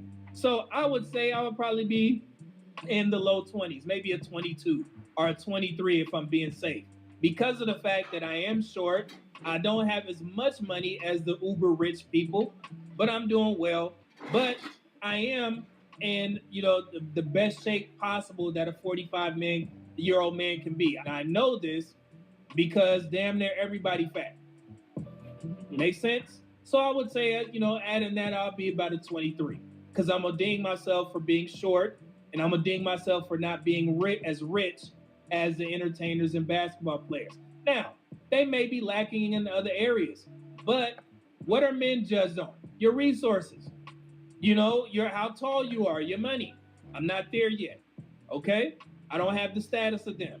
So I'll be considered like a 23 or something like that. Now do y'all understand what I'm talking about? I do indeed. So right now, I would consider myself the same. We're of similar ages, similar heights. I'm just slightly above. I'm 5'9", 5'10" on a good day. So about 5'9", 5'9" average. And I am a six-figure earner. Yeah? And, a bit of a portfolio and the like. So that allows me to hold myself within the 21 to 30 ranking. Yeah? Because of a certain look, have more money, more muscle, learn game, hold frame. So I can keep myself in that 21 to 30 category. But I can't rank myself too high because, again, with that comes celebrity. With that comes status. With that comes notoriety. And with that notoriety, a man can see themselves in the 25 to 30 category. And doors open for them. They're invited to clubs for free. Women flock to them. They're well known. And for them, they have, women allow their wombs to be opened up so they can have multiple children. And those are reserved for LeBron James, Nick Cannons, Elon Musk of the world. So there you go. So again, but for average guys who are of six figures or more, or of the top 15% of earners, yes, they can get themselves into the 21 to 30 category. So again, it's up to a man to get himself to that echelon. But once he's there and he's minted, as Kevin says, he's rated by, as Kevin Samuels said, The Godfather. If you're rated by individuals and the group, if you've been there for 3 to 5 years, if you have if you have trappings of that status, if you are well known within the community, if you're LinkedIn, if you're LinkedIn ready, all these things, consider yourself within the 21 to 30 category. All these things must check for you to be in that category. Other than that, you're of an average earner, and there's nothing wrong with being 11 to 20. I think you can live a good life nonetheless if you are a part of a marriage of two people of average incomes. All right, so we have laid the groundwork. I think that would be that for now. So I will leave it there on this first video. Thank you very much to Medium Man, and what a great first video. That took an hour and 30 to do. So let's get some controls. Now you know where I rank. Now you know where Medium Man would rank. So we have considered ourselves controlled before anything else happens. So let's get into some controls for the ladies. Shall we? So here we go. So let's move on to, let's go back into the next video, and we're going to study this lady here. Dr. Bryant. Now, if you haven't seen Dr. Bryant before, she's sort of a clinical psychologist, and she's sort of a dating guru now that's coming to the into black YouTube, and, has taken over because of her good looks. So now we have controls for the ladies, as we have already rated the men. So we have taken ourselves apart before we could take the ladies apart. So now we've taken men apart. Time to look at ladies as controls. So here we go. Dr. Bryant being the first individual. And there'll be other ladies they'll come along throughout the rest of the night, and you'll see shortly. So first off, Dr. Bryant. She was on a show with Coach Prime and Roxy from 106 and Park fame. And she was they discussed dating and eligibility and her own dating and eligibility at that time. So let's get into what is said about Dr. Bryant and her, positioning on this rating scale. Just to give you a control, all right? We've given controls in terms of other things, but let's rate some of these YouTube celebrities themselves. Let's continue.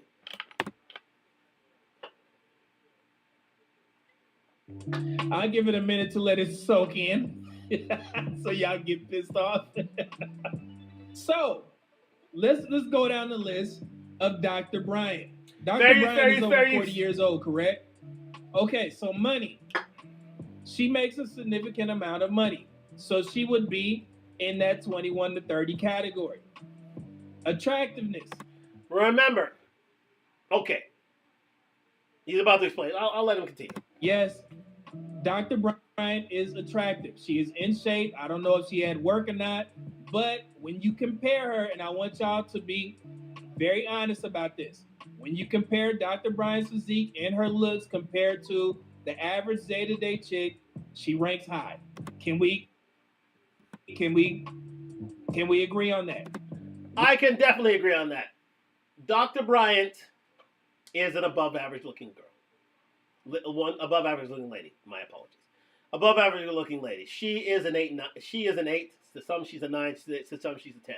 She is, in terms of good look, in terms of looks, she is of the upper echelon. She is very, very much a good looking girl. Again, symmetrical in terms of eyes, in terms of cheekbones, in terms of smile. Very symmetrical. Very good looking lady. Off rip, she's an 8. She's minimum 8. She doesn't get out of 8. She doesn't get out of there. And to add to that, she has the looks department. So she has been 21 to 30, I would say most of her life, because again, her looks can pay her bills. She has, I'm sure, been to VIP sections where she didn't have to pay. She's had many high value men ask for her hand in marriage, and and build a legacy with them. So this woman is of high status. She's been there from the time she could procreate till now. Call a spade a spade. From 19 till now, she's about 42. She's been there. She's been there wholeheartedly. She deserves to be in the 21 to 30. However, there are demerits, and we'll discuss those right now. Remove your biases aside. Trust me, we gonna get to that. But be honest. We good? Yep. Let's get to it. She's a 21 to 30. Easy. Dating history. All we know about Dr. Bryant is that I think she was engaged twice and she broke both of them off. That would be considered a negative, correct? Remember, for a lot of ladies who break off engagements, they are seeking the next level.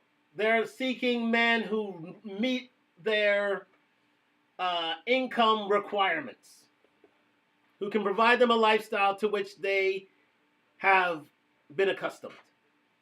So a man who drops a ring of certain carriage on them, she will turn down because she knows she could get better. She could get better. So again, to that we say, okay, you can do that, but you have a certain amount of time when you could do that.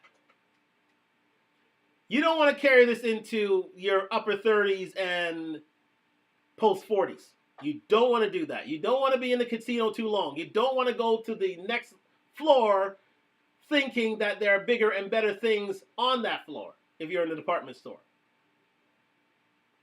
This is a lady who you'll find out hung out too long in the department store, and there are consequences for it.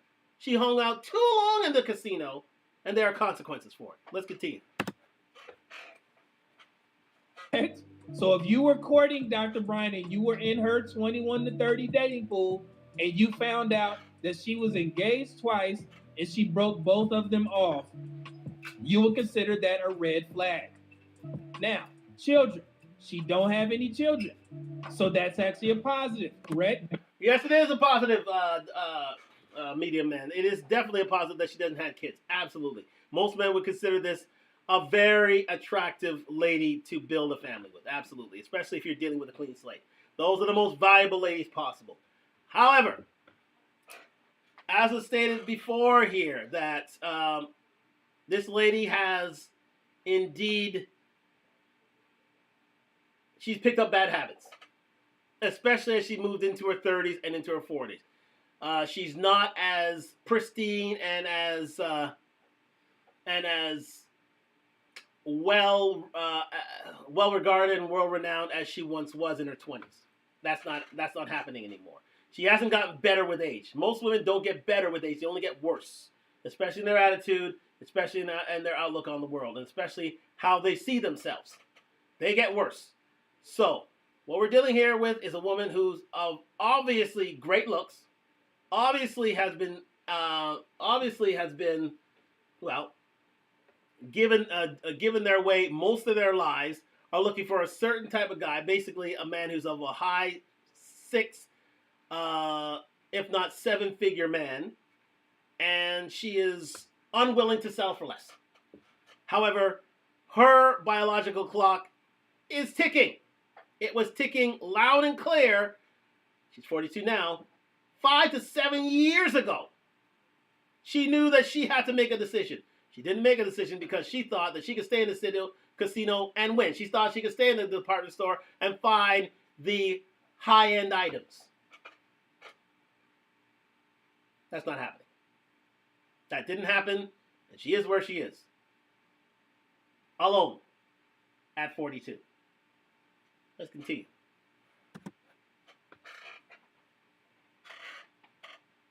Based off of what you guys say in these spaces.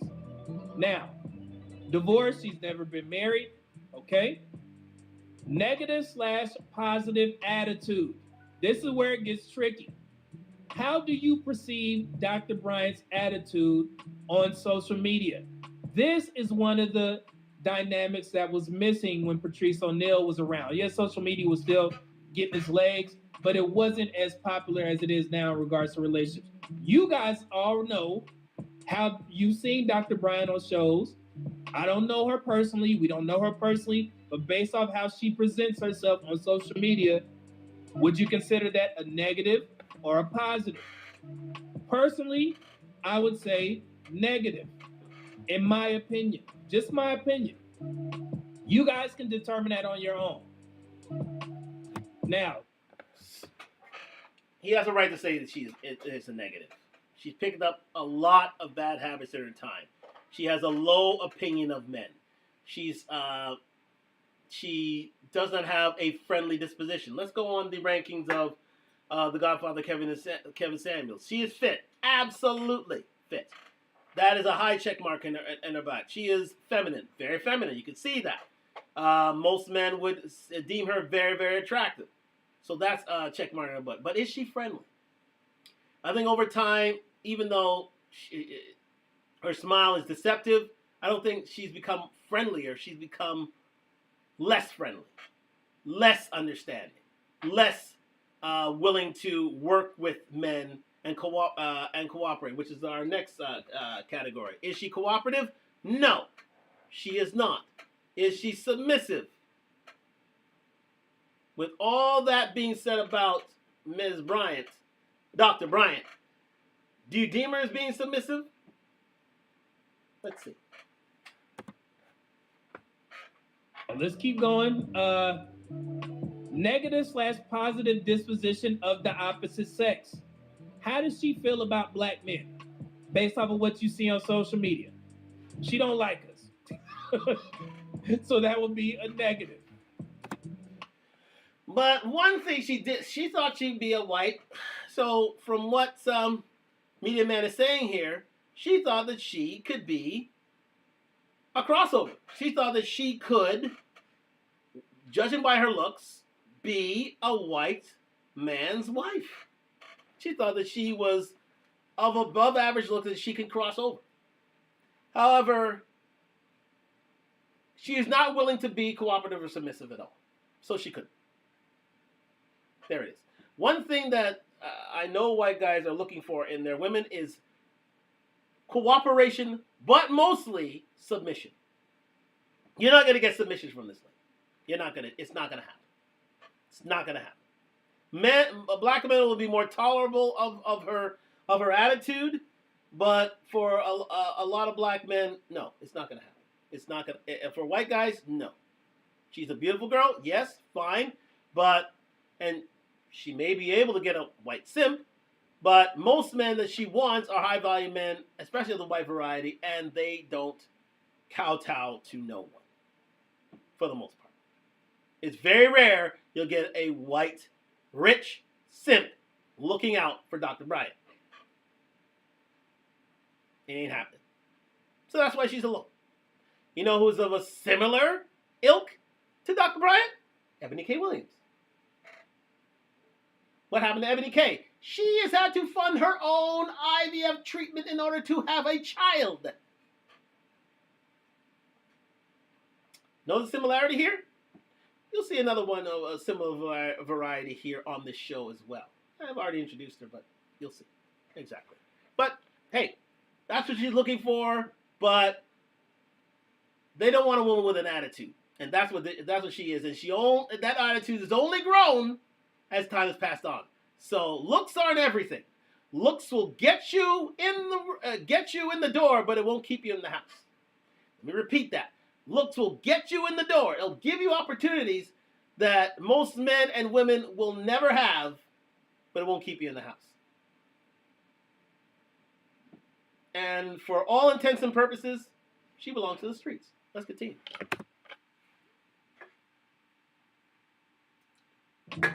Let's see here. Negative, positive about dating. She is a little bit jaded, and we'll go over that. Acceptance of gender roles. Do you think Dr. Bryant is going to play the background? Is she going to be a follower? Is she going to be submissive? You guys answer that. As a matter of fact, since we're here, let's take a look at it. Do you think Dr. Bryant falls into? So, partnership. This man is my partner. Let's see. This type of relationship is conditional. Does it conform to the gynocentric society? Yes. Business/mutually beneficial in nature. Both lead, both follow. Two leaders. With that, no man worth his salt who's worked himself to a certain level, status, income, and of high value will consider a woman who wants to be a fellow lead. It ain't happening. They done work too hard to let a woman come in and say, "This is my partner." When you have to protect and provide, procreate and problem solve, she wants you to pay most of those bills? Oh, hell no. You are not both leaders in this equation. Oh, hell no. There's going to be one leader. And if you don't like it, well, you are in the streets right now. You are street central, as my French people would say. You are rue centrale. Translation, you are street central. Street central. That's what Madame is. As good as she looks, as accomplished as she is, give her due. But she is of this partnership to leadership mindset. Let's get into that. Let's continue. That be the type of marriage that Dr. Brian looking for? Or would it be followership? This man is my follower. This type of relationship is reverential. Does it conform to gynocentric society? Yes. Matriarchal in nature. Her leadership position. Him followership position. And let me tell you something about this followership relationship. It's doomed to fail. As soon as a woman has to provide a leadership role in a relationship, that's where the disrespect begins. That's where the negative attitude begins. That's where the love ends. That's where the sex stops. And that's where the relationship ends. Period. This doesn't last long. A followership is a hugely leaky ship. Hugely leaky. This doesn't have... unless the man is truly subservient or Sam Central to this woman, subservient to her, reverential to her, and she's accepting of this. It's sort of like, you know what it's like? I'll tell you, it's sort of like Dolly Parton, a Dolly Parton relationship, where Dolly is seen as center of attention. She is the breadwinner. She's the one who brings most things into the family. However, her man plays the background, very reverential. He just recently died R.I.P. to him. He's very reverential, understands his role, plays it, that sort of thing. Or you know what? Kamala Harris, her husband. Perfect example. He insists on playing the background. Yes, he has a career, but he knows his woman's wears the pants in the relationship. She's the breadwinner. She's the female lead. He becomes the first man. And with that, they go on with their relationship. However, America wasn't ready for a first man. America wasn't ready for a female president. So you get the picture.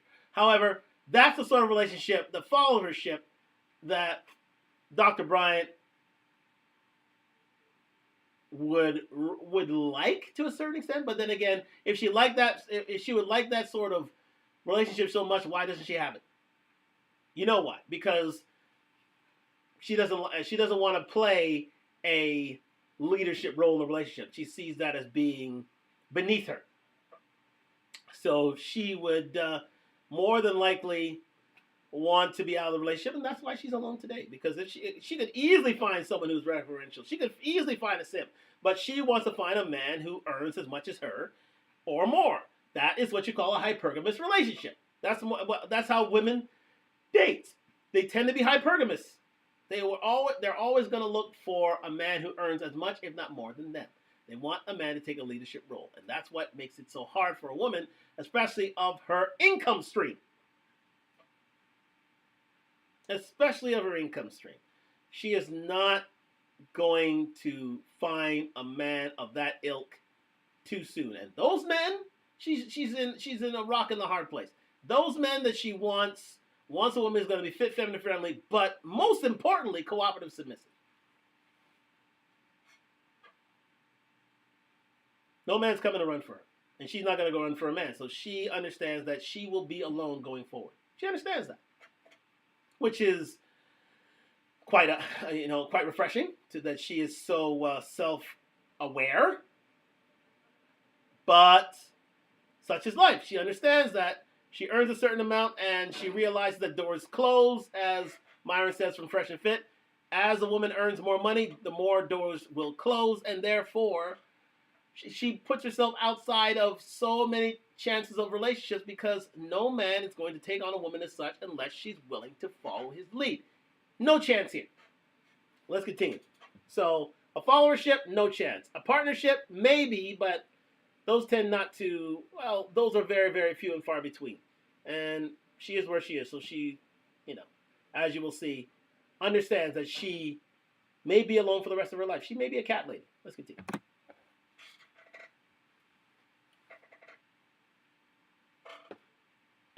Or would it be leadership? This man is my leader.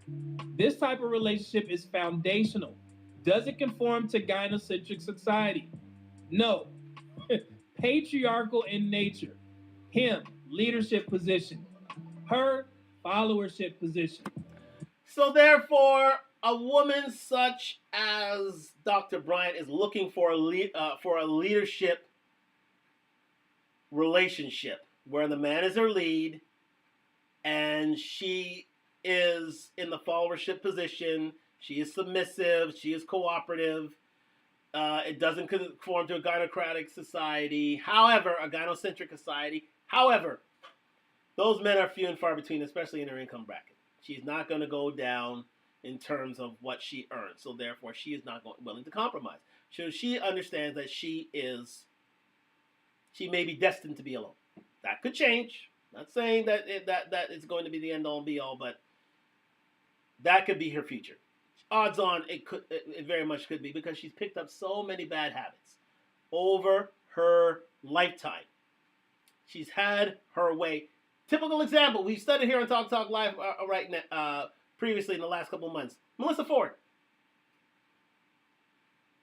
She's a 25 to 30 looking woman. She's been successful in terms of her life, relatively. She was a video vixen for years. However, she's had opportunities with different sorts of men. However, some of those men weren't exactly were mentally and to her opinion physically abusive. They didn't match up in terms of salary. They may be too corny, and she was found that she was a square peg that for round holes, and with those holes, she priced herself out of the market.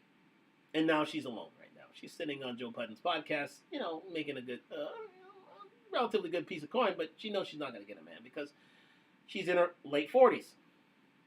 So she's destined to be a cat lady, which I think she understands. But let's continue with this.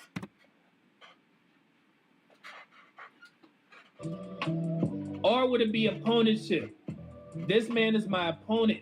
This type of relationship is transactional. Does it conform to gynocentric society? Yes. Combative, transactional in nature. You give me, I give you, and we both equally win. There's no leaders, no followers. Now, these sort of relationship opponentships usually don't last long as well. Usually these are sugar babies, sugar mamas. A man eventually will demand that he gets something out of the deal. If he's putting all this money into the slot machine, he wants a payout. And if these women aren't willing to pay out, these relationships don't last long. Maybe a year, 2 years tops, unless the man is truly flipping with his money. But other than that, opponentships never last. So if a woman is sugaring, if a woman is here for if the relationship is transactional, my good looks for your money. Yes, the only way this relationship can survive is if that woman who's part of that transaction relationship gives a man his legacy and therefore has children for it. That's the only way this relationship survives. But chances are there's no genuine desire here, and the woman's there strictly for his resources, and if those resources dry up, she's gone. She's G-O-N-E, gone. Gone. There's no genuine desire here. So therefore, a man should realize when when a relationship is transactional and get out as soon as he can. Yeah, buy her a few bags. Yeah, get the sex you want, but other than that, get out. Just get out. Just go. Let's get going. There's no real future in this sort of relationship. Let's continue. And again, let me say this. Dr. Bryant could be a part of this relationship. She could be a part of an opponentship, as she could have been a part of a transactional relationship. An opponentship, as she could have been with a leadership role, as she could have been part of a partnership. She could have been part of all these things. But all these things led to her being alone. And most women of a certain value who have certain expectations but can't find a man because their demands are way too high. Let's continue. Only you guys will determine where Dr. Bryant lands. I would think she would probably land in partner or follower, just based off of her perception on social media, which is pretty much all we can go off of, which is why I introduced it. Let's keep going. Does the opposite sex perceive you to be a good choice for marriage?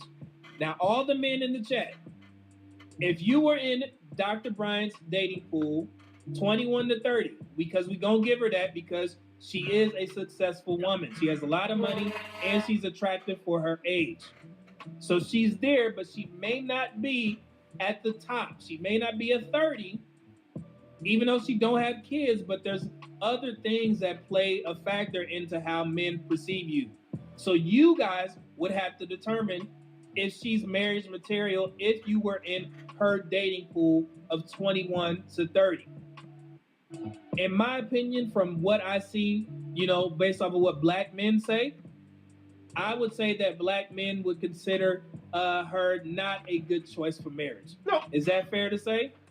That's very fair to say. That's very fair to say, medium man. She is not a good choice for marriage at all. Of her pillars, youth, beauty, fertility, 2 of them are gone. They're gone now. Her youth, her fertility are literally gone. You'll have to pay her in order to have a child for you. She's picked up way too many bad habits over time. And despite her largesse, despite her riches, unless she's willing to contribute to that, to build you a legacy, no, she's a bad choice. She's had way too many bad habits. She may be beautiful. She may be fit, but she is not feminine. She's not friendly. She's not cooperative and not submissive. Well, actually, she's feminine. We'll give her that feminine. We'll give her feminine, but she's not friendly, cooperative, submissive at all. No, bad choice. The market has already decided. That's the reason why she's alone. That's the reason why she's alone. The market has already came for her. They realized that she can't give much. A man has to pay her out in order to have the legacy that he wants. And her youth is gone. So she's picked up bad habits. She's still beautiful. No doubt about that. But she would be a great match for a man of the older variety, who is in her 50s or 60s, already had his kids, doesn't care much about anything else, but is willing to have a beautiful woman on his arm. But again, he has to meet the income requirement. That's a woman for Ms. Bryant. But in terms of a divorced man of 6 figures or more who doesn't want to have any more kids but doesn't want to die alone, that's who this woman's for. There it is. She's looking for a rich divorcee who doesn't want any more kids. And if he wants kids, he's going to have to pay. Because it's not coming out of her pocket. I'm assuring you, it's not coming out of her pocket.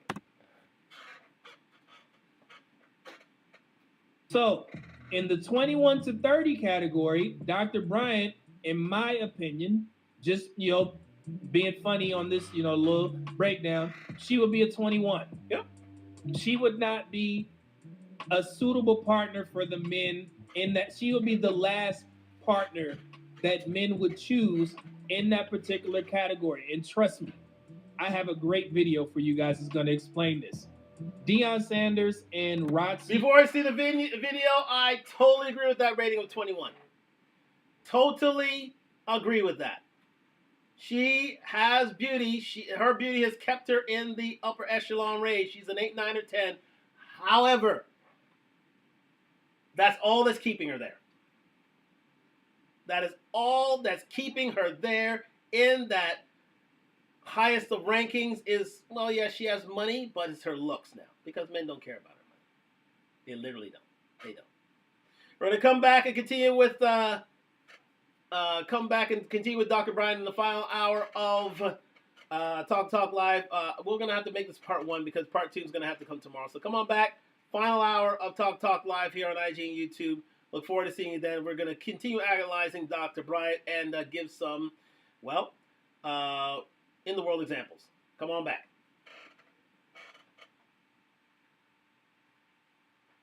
And thank you very much for Dog Talk Live on IG and YouTube. Like, subscribe, comment on the road to 2,000 subscribers. Let's get back into this.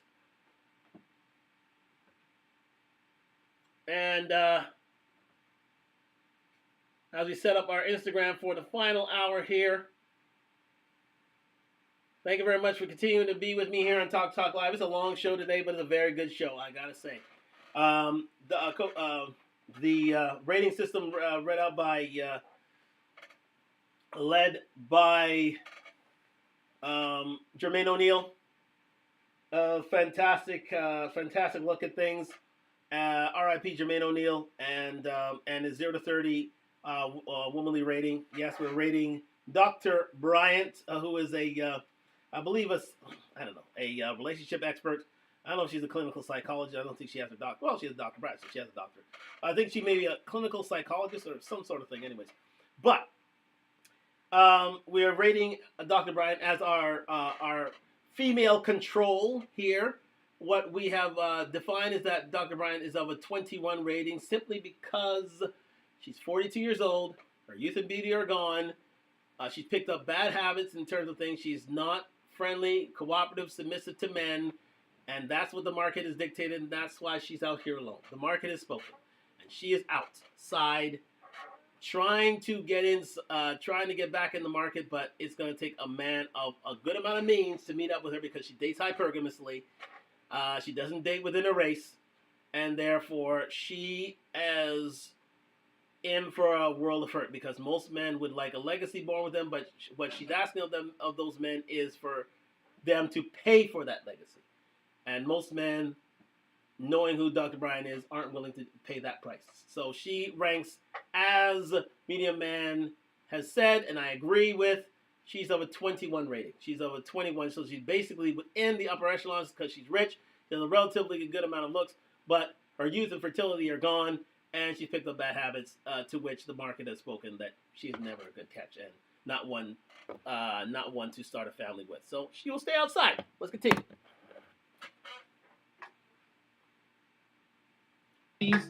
Show. It's called We Got Time Today. Dr. Bryant made an appearance on there. My homeboy, shout out to him, my homeboy, my brother Jones, he sent me this video. Watch this, guys, and I'm going to break this down for you. This is a grown woman right there. She ain't gonna settle. She gonna get what she want, but she ain't want it. Well, I guess he just read me, right? He just cooked for me. Let me ask you a quick question as a man. I love that you said that. With a woman like me, with all of you said intimidation, she's not gonna settle. Mm-hmm. What would you advise a man to do who wants me but feels all those things you said? He gotta come get you because a real man gonna come. Well, hold on. Where's my key word? Put the camera on. See, now you see what Deion is doing. She likes that. She likes all the admiration that Deion is giving her, saying, "Hey, a man got to come get you." Okay. Tell him loud. Tell him to hug me, Deion. Hold on. Come. Deion said. Deion said. Come. Come get your girl. Come get. Come get me. I'm waiting to be hunted. I am. You gotta listen, understand. At our I am age, like Ruth. I am making myself huntable. Age and stage. Stop there for a second. I want you to notice two things. First thing. There's another lady in this We Got Time Today show, and her name is Roxy. Roxy is of the same age bracket as Dr. Bryant. And you know what? She's got similar attitudes as Dr. Bryant because Roxy, formerly of 106 and Park, if you did not know, and certain other television personality shows, very well versed in the black manosphere, in black culture, period. Roxy is in the same boat as Dr. Bryant. Dr. Bryant and Roxy weren't willing to settle. Thought there was going to be a bigger and better top floor. Thought that there would always be a bigger and better guy to come get her. But the market has dictated that there isn't. So she and Roxy, as you can see here, she's on the bottom. If you see here on Talk Live, she and Roxy are alone and without men. She is the cat lady. Both of them are the cat ladies. Both may just die alone if they're unwilling to compromise. They both will die alone. Now, again, Dion is playing the simp for today because they have a guest on the show, so they have to cater to her ego. But Dion is of a age, like he's in his 60s himself. He is of an age where he can come get your girl, that is Dr. Bryant. He can come get her. But there's a reason why he can't. He won't do such things. He won't do it. Let's continue. She ain't playing no games. At all. Like, so when you come, you ain't got to go back and forth all this foolishness. She ain't gonna play like that. Like, she know what she want, and if she recognize it, she gonna comply. I don't mean that she's just gonna lay down for No, you said it right. Gonna, Don't backpedal. Say it again. She gonna comply. No. But I don't want them thinking comply means you just up. You just comply means I'm gonna fully submit. I'm gonna fully comply. And let me go further. I will fully lay down for you. So I'm not a woman at my age. Remember, she'll fully comply and fully submit for a man that's of a certain age bracket. Look, she's got her name on a goddamn chain, for crying out loud. Dr. Bryant. That tells you everything. Notice. Let me see if I can get it a little further here. There it is. Notice the certain look here. Says that, no. There's a certain, name chain that she wears, name chain, one of those things. And it says Dr. Bryant on it. And with that, it tells you everything you need to know about this woman. She cares about herself and herself only. She cares about herself and herself only. To a fault. To a point where it would be a living nightmare to deal with this woman. Unfortunately. You have to measure up. You have to be of a certain income stream. You have to be of a certain position in life because she ain't going to go out with just anybody. You could be a truck driver earning six figures. She ain't going out with you. She's not going out with you. So you have to be of a certain income stream, have to be of a certain status, have to be of a certain tax bracket. All these things, be of a certain look. Remember, she ain't going with no ugly, no one who is unattractive. Let me say that. She's not going out with anybody unattractive. All these things keep her alone. She's not willing to compromise, which is fine.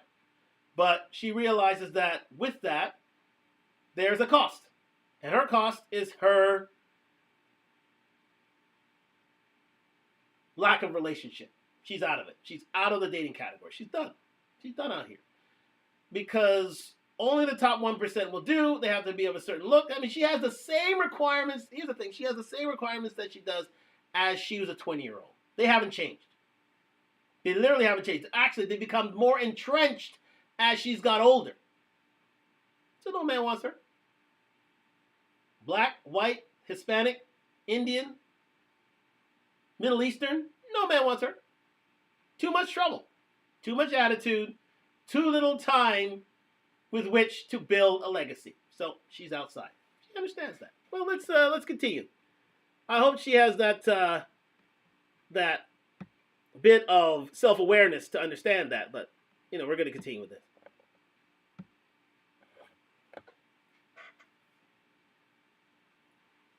My heart don't have a condom on it. So when I find that you it, I am fully laying down, complying, submitting, and laying down in whatever way you want me to lay down. Right. But that man is few and far between and may not be born yet.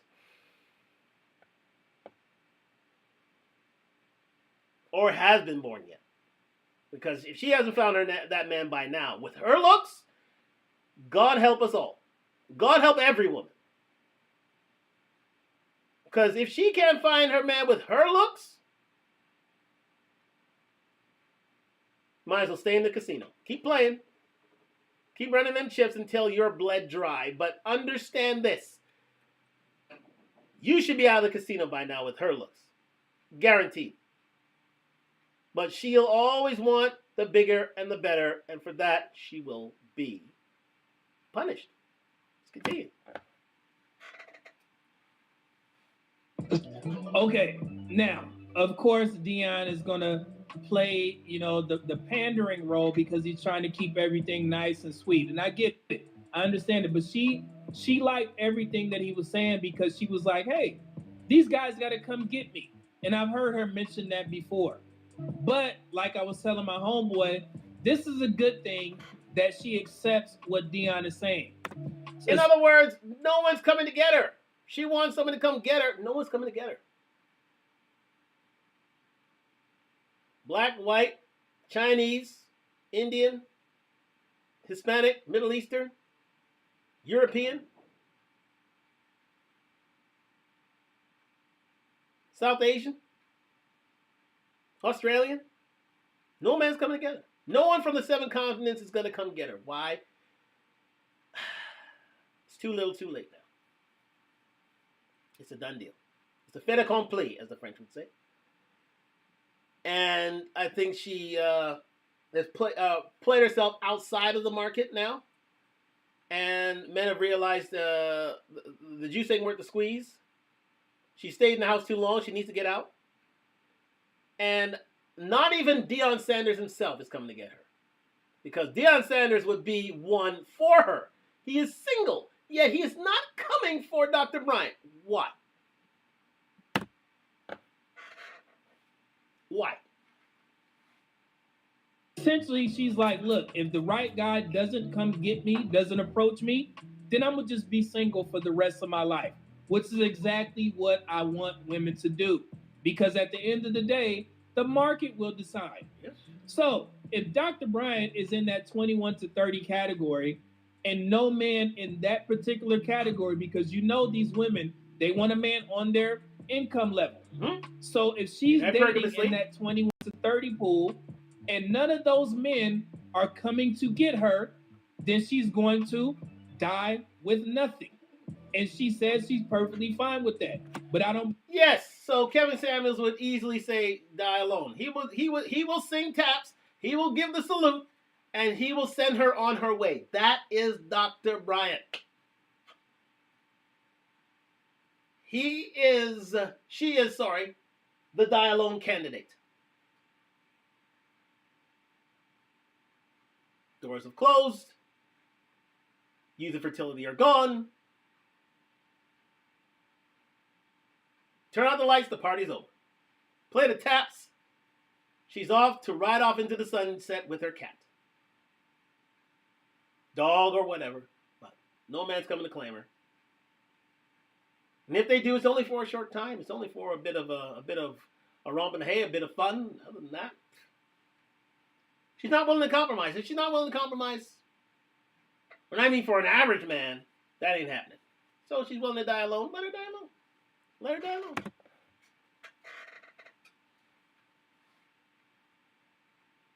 I believe it. Because every other month she's on somebody's platform complaining about the dating market. And that's where the problem lies. If you truly say that you won't accept the bare minimum, then you should be quiet and content with waiting to see if men come get you. But if they don't come get you, then you're just going to go ahead and live your life, keep making money, keep going on podcasts. Yeah. Don't say anything about Don't say men anything. because you've No. already accepted that a man is supposed to come get you. Mhm. But if that doesn't happen, then that is what? The market deciding. And if you're not willing to go get a man, if you're not willing to lower your standards to get that man, you're left to your own devices. You're left with your lot. Deal with it. Deal with it. That's all you can say. Deal So with it. that's why I always tell men, don't argue with these types of women when they say that you got to meet my standards. Who is we? The market? The market determines that. And the funny thing is Dion just actually set her up for failure. Because truth be told, Coach Prime is in her dating pool. I said it. 21 to 30. You know, Coach Prime, there's been a rumor that he's dating Chris Brown's ex, Carucci. Carucci is in that 21 to 30 category. But here's the difference between Carucci and Dr. Brian. Carucci still has her relative youth, beauty, fertility. She's still in that under 40 age bracket. So anyhow, Dion wants to have kids with this woman. He can shift into that mode. Some tells me he won't, but he could easily shift into that role. Number one. Number two, she's a high earner herself. She's willing to be submissive. She's been with some of the upper echelon men in terms of entertainment, including Chris Brown and a few other NFL players.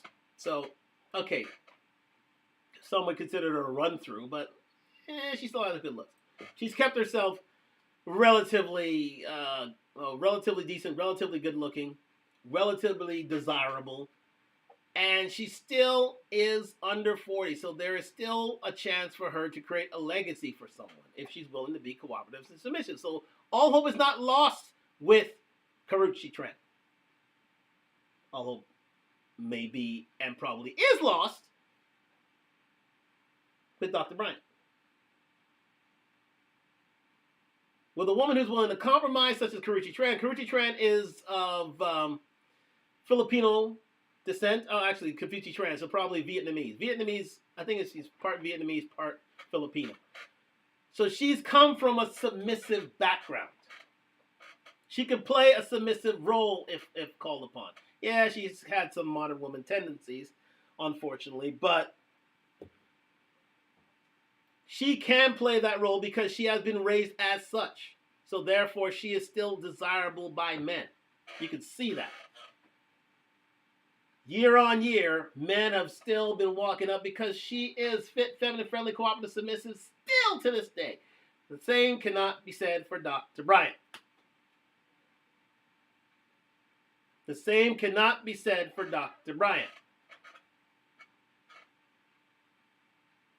Who may be fit, who may be feminine, but is not friendly, cooperative, or submissive. This girl still has her strikes against her. She's still youth. She still has youth, relative youth. She still has beauty. She still has fertility on her side. Not the same for Dr. Bryant anymore. If you're gonna come get her, you need to sign over a few papers in terms of her IVF treatment. She ain't paying for that. You're paying for that. So the market has spoken, and she's out on the streets. She is Rue Centrale, as they say. And I know a lot of guys will be like, how is she in that category? She's able to get access to these types of guys. She got a little bit of money, and she's attractive. I don't know about her character, don't know what's going on, but she is in that pool with Dr. Bryant, with Deion Sanders, and Deion decided to go with Carucci. But because if Deion Sanders is a bit smitten on her, wants to wife her, she could still provide him with a legacy. And as I said, she's still fit. She's still friendly. She's still cooperative. She's still submissive. She has learned that. There are reasons why men keep turning to Karuchi Tran. Because she has all of those additives that men want and none of the side effects. Hell, I'm dating one right now.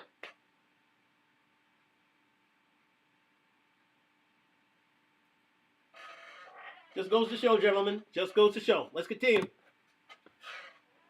In all truthfulness, Dr. Bryant should be a candidate for Coach Prime if he was single. But do you think Deion Sanders would date Dr. Bryant? No, because of the reasons that we mentioned in the rating scale. Yeah. Makes sense? Yeah. So when you hear women talk about this and you hear Coach Prime say, yeah, man got to come get him. They got to come get you. He said they, not him, they. That's the key point. Let the other man be the sucker. It ain't going to be me. It ain't going to be Coach Prime. It ain't going to be Media Man who's already married himself. It ain't going to be them. Nope. They'll want the minute of pleasure, but they don't want the lifetime of pain. I'll say that right now. They want the minute of pleasure, but they don't want the lifetime of pain. And she will provide pain to a man's soul and spirit. Because she, when you come home to her, it's like coming home to a man. And men don't want to come home to themselves. Let me repeat that again. When you come home to her, she's very much aggressive, very much masculine in her tendencies. She's as will be alluded to or has been alluded to by Media Man himself. She's a bit, just saying. She's part of the alphabet gang. It's rumored. But, those things can change on a dime, Lord knows. And especially for one who can protect and provide for her, but she's not going to find it. So, she has to find other avenues for her healing, if you know what I mean. So, again, Dr. Heal Thyself. No, she I'm just saying. Anyway, the lady, she's a tramp. No, I wouldn't say a tramp. She's a good-looking girl, but too many bad habits, too many bad tendencies, too many strikes against her, and she's out here alone. And there's a reason for that, because men have seen the story, and men understand her, and men have seen her all too well, and the market has spoken. Even if she does, whether she likes black men or not, the market has spoken. They've seen enough. Evan A.K. Williams, they've seen enough. Amber Rose, they've seen enough. Who is it now? They've seen enough of many of these women. Too many to mention, actually, especially creatives. They've seen enough of Melissa Ford. They've seen enough. There you go. They've seen enough of her. And she's a success. Get it? She's a success. They've seen enough of her. Stay outside. Go out there. Do your thing. Talk your talk. Talk your feminist talking points, but no man's listening. No man's listening.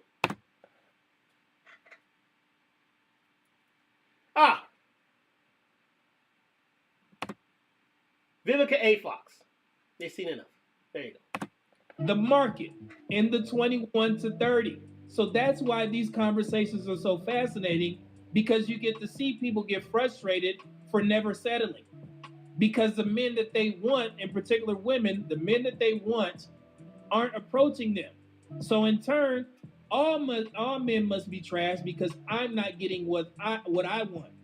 Not understanding the way that you portray yourself on social media, it's actually a negative when men in that category, the 21 to 30, are thinking about courting you, are dating you. Yep.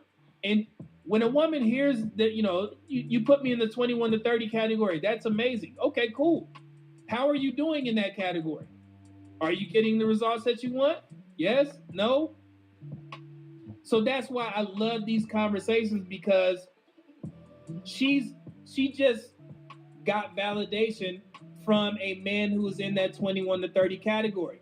But he didn't say anything about him being an option, because he would never date Dr. Bryant. He would never marry Dr. Bryant for the reasons that you guys mentioned. She seemed very combative.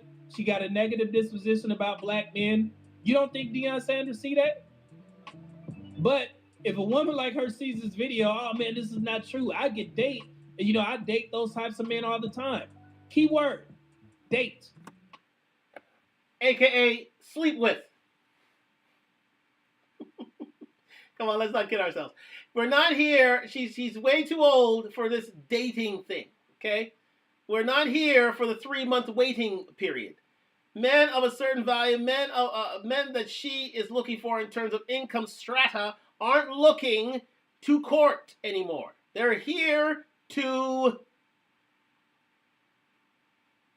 put the hood in the wood, as they say. To get what they came for. And if they don't get it from you, they'll go somewhere else. But the fact of the matter is, they're not willing to waste any more time with you, Ms. Dr. Bryant. And we'll send it straight to Roxy as well. They're not willing to spend any more time with you. That's why a woman who's an 8, 9, or 10, like both of these women, Roxy and Dr. Bryant, are still on the shelf. Because they're overvaluing themselves and men aren't buying it. They aren't buying it at all. Not one iota. Not one. So they'll be left on the shelf. The market is spoken. And sooner or later, that model will be discontinued.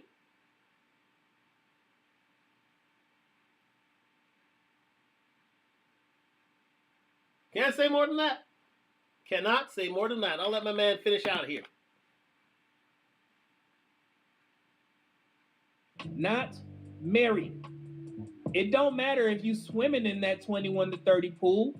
Can you get a fisherman, like Patrice O'Neal said, can you get a fisherman to keep you? We're like... Okay. Before I show this, we'll show this at the end of tomorrow night, and show this fisherman idea, but we're going to leave it right there. But he's absolutely right. Kevin Samuels, women danced on his grave, tried to dance on his grave for saying the same thing. The market will decide. Winter is coming. Buy a dog, die alone. All these certain motifs. And women who have this high sense of self weren't buying it. Nope. Well, in 2025, 2 years after the death of the Godfather himself, women are finding out. Women are finding out. They're going to dating parties, not finding men anymore. Men aren't willing to court anymore. Chivalry is dead. Women killed that. Ended it. But we're talking about the rating scale here. And unfortunately, a Dr. Bryant can only be at the lowest end of the top ranking of a 21. Let's go back here to myself and we'll finish out here. Well, thank you very much for joining us here tonight. There will be a part 2 because we have more controls we wish to show you in our next show, which will be tomorrow. So we're going to continue it on from here. We're not done. We are not done. There are 3 more controls I would like to show you, and you can decide from there where most of these women rank. But I'll say this. And thank you very much for joining me on Talk Live here on IG and YouTube. Let me say this as we reach the 2-hour 30 mark, and it's just flown by in my estimation. Women, for the most part, of a certain age, of a certain ilk, will all reach, I would say, the 15, the 11 to 20 category. These are average women. Say the 5, 6s, the adjustable 6s, as Kevin would say. They're in that 11 to 20 category. Let's face facts. The ones who will break that are the 8, 9, to 10s will get up into the 21 to 30 category, unless their earnings potential of $100,000 or more, or or of high six figures, uh, or of millionaire status. And those are few, very, very few and far between. Those are like the last of 100. So the likes of a Dr. Bryant, she'll get into the 21, 30 because of her looks. So she's an 8, 9, or 10. She'll get into the upper echelon of looks. She will. She hasn't had babies before. She is rich. She has good looks. So she'll get into the 21 to 30 category. No problem. Her looks have brought her there. She's been there since 18 till now. No problem. However, it keeps her right at 21. And that keeps a lot of women right around the 11, unless you're a sub, like a really, really bad sub 5, from 11 to a 20 category. I'll give you a 21 too. That's where most women rank around that, in that 21 to 30 category. Only if you had good looks, and as I said, you've gone to a club and you got in for free strictly off your looks. You have lived a lifestyle in which your looks have paid for that lifestyle. You have been flown out by a man of high value or of the top 1%. And finally, those men would like to consider you their wife and build a legacy with them. Those are the ones who are on the 21 to 30 age bracket and have been there since they are the age of majority. However, Dr. Bryant was there. She still is there. Roxy was there. She still is there. Amber Rose was there. She still is there. Vivica A. Fox was there. But not anymore.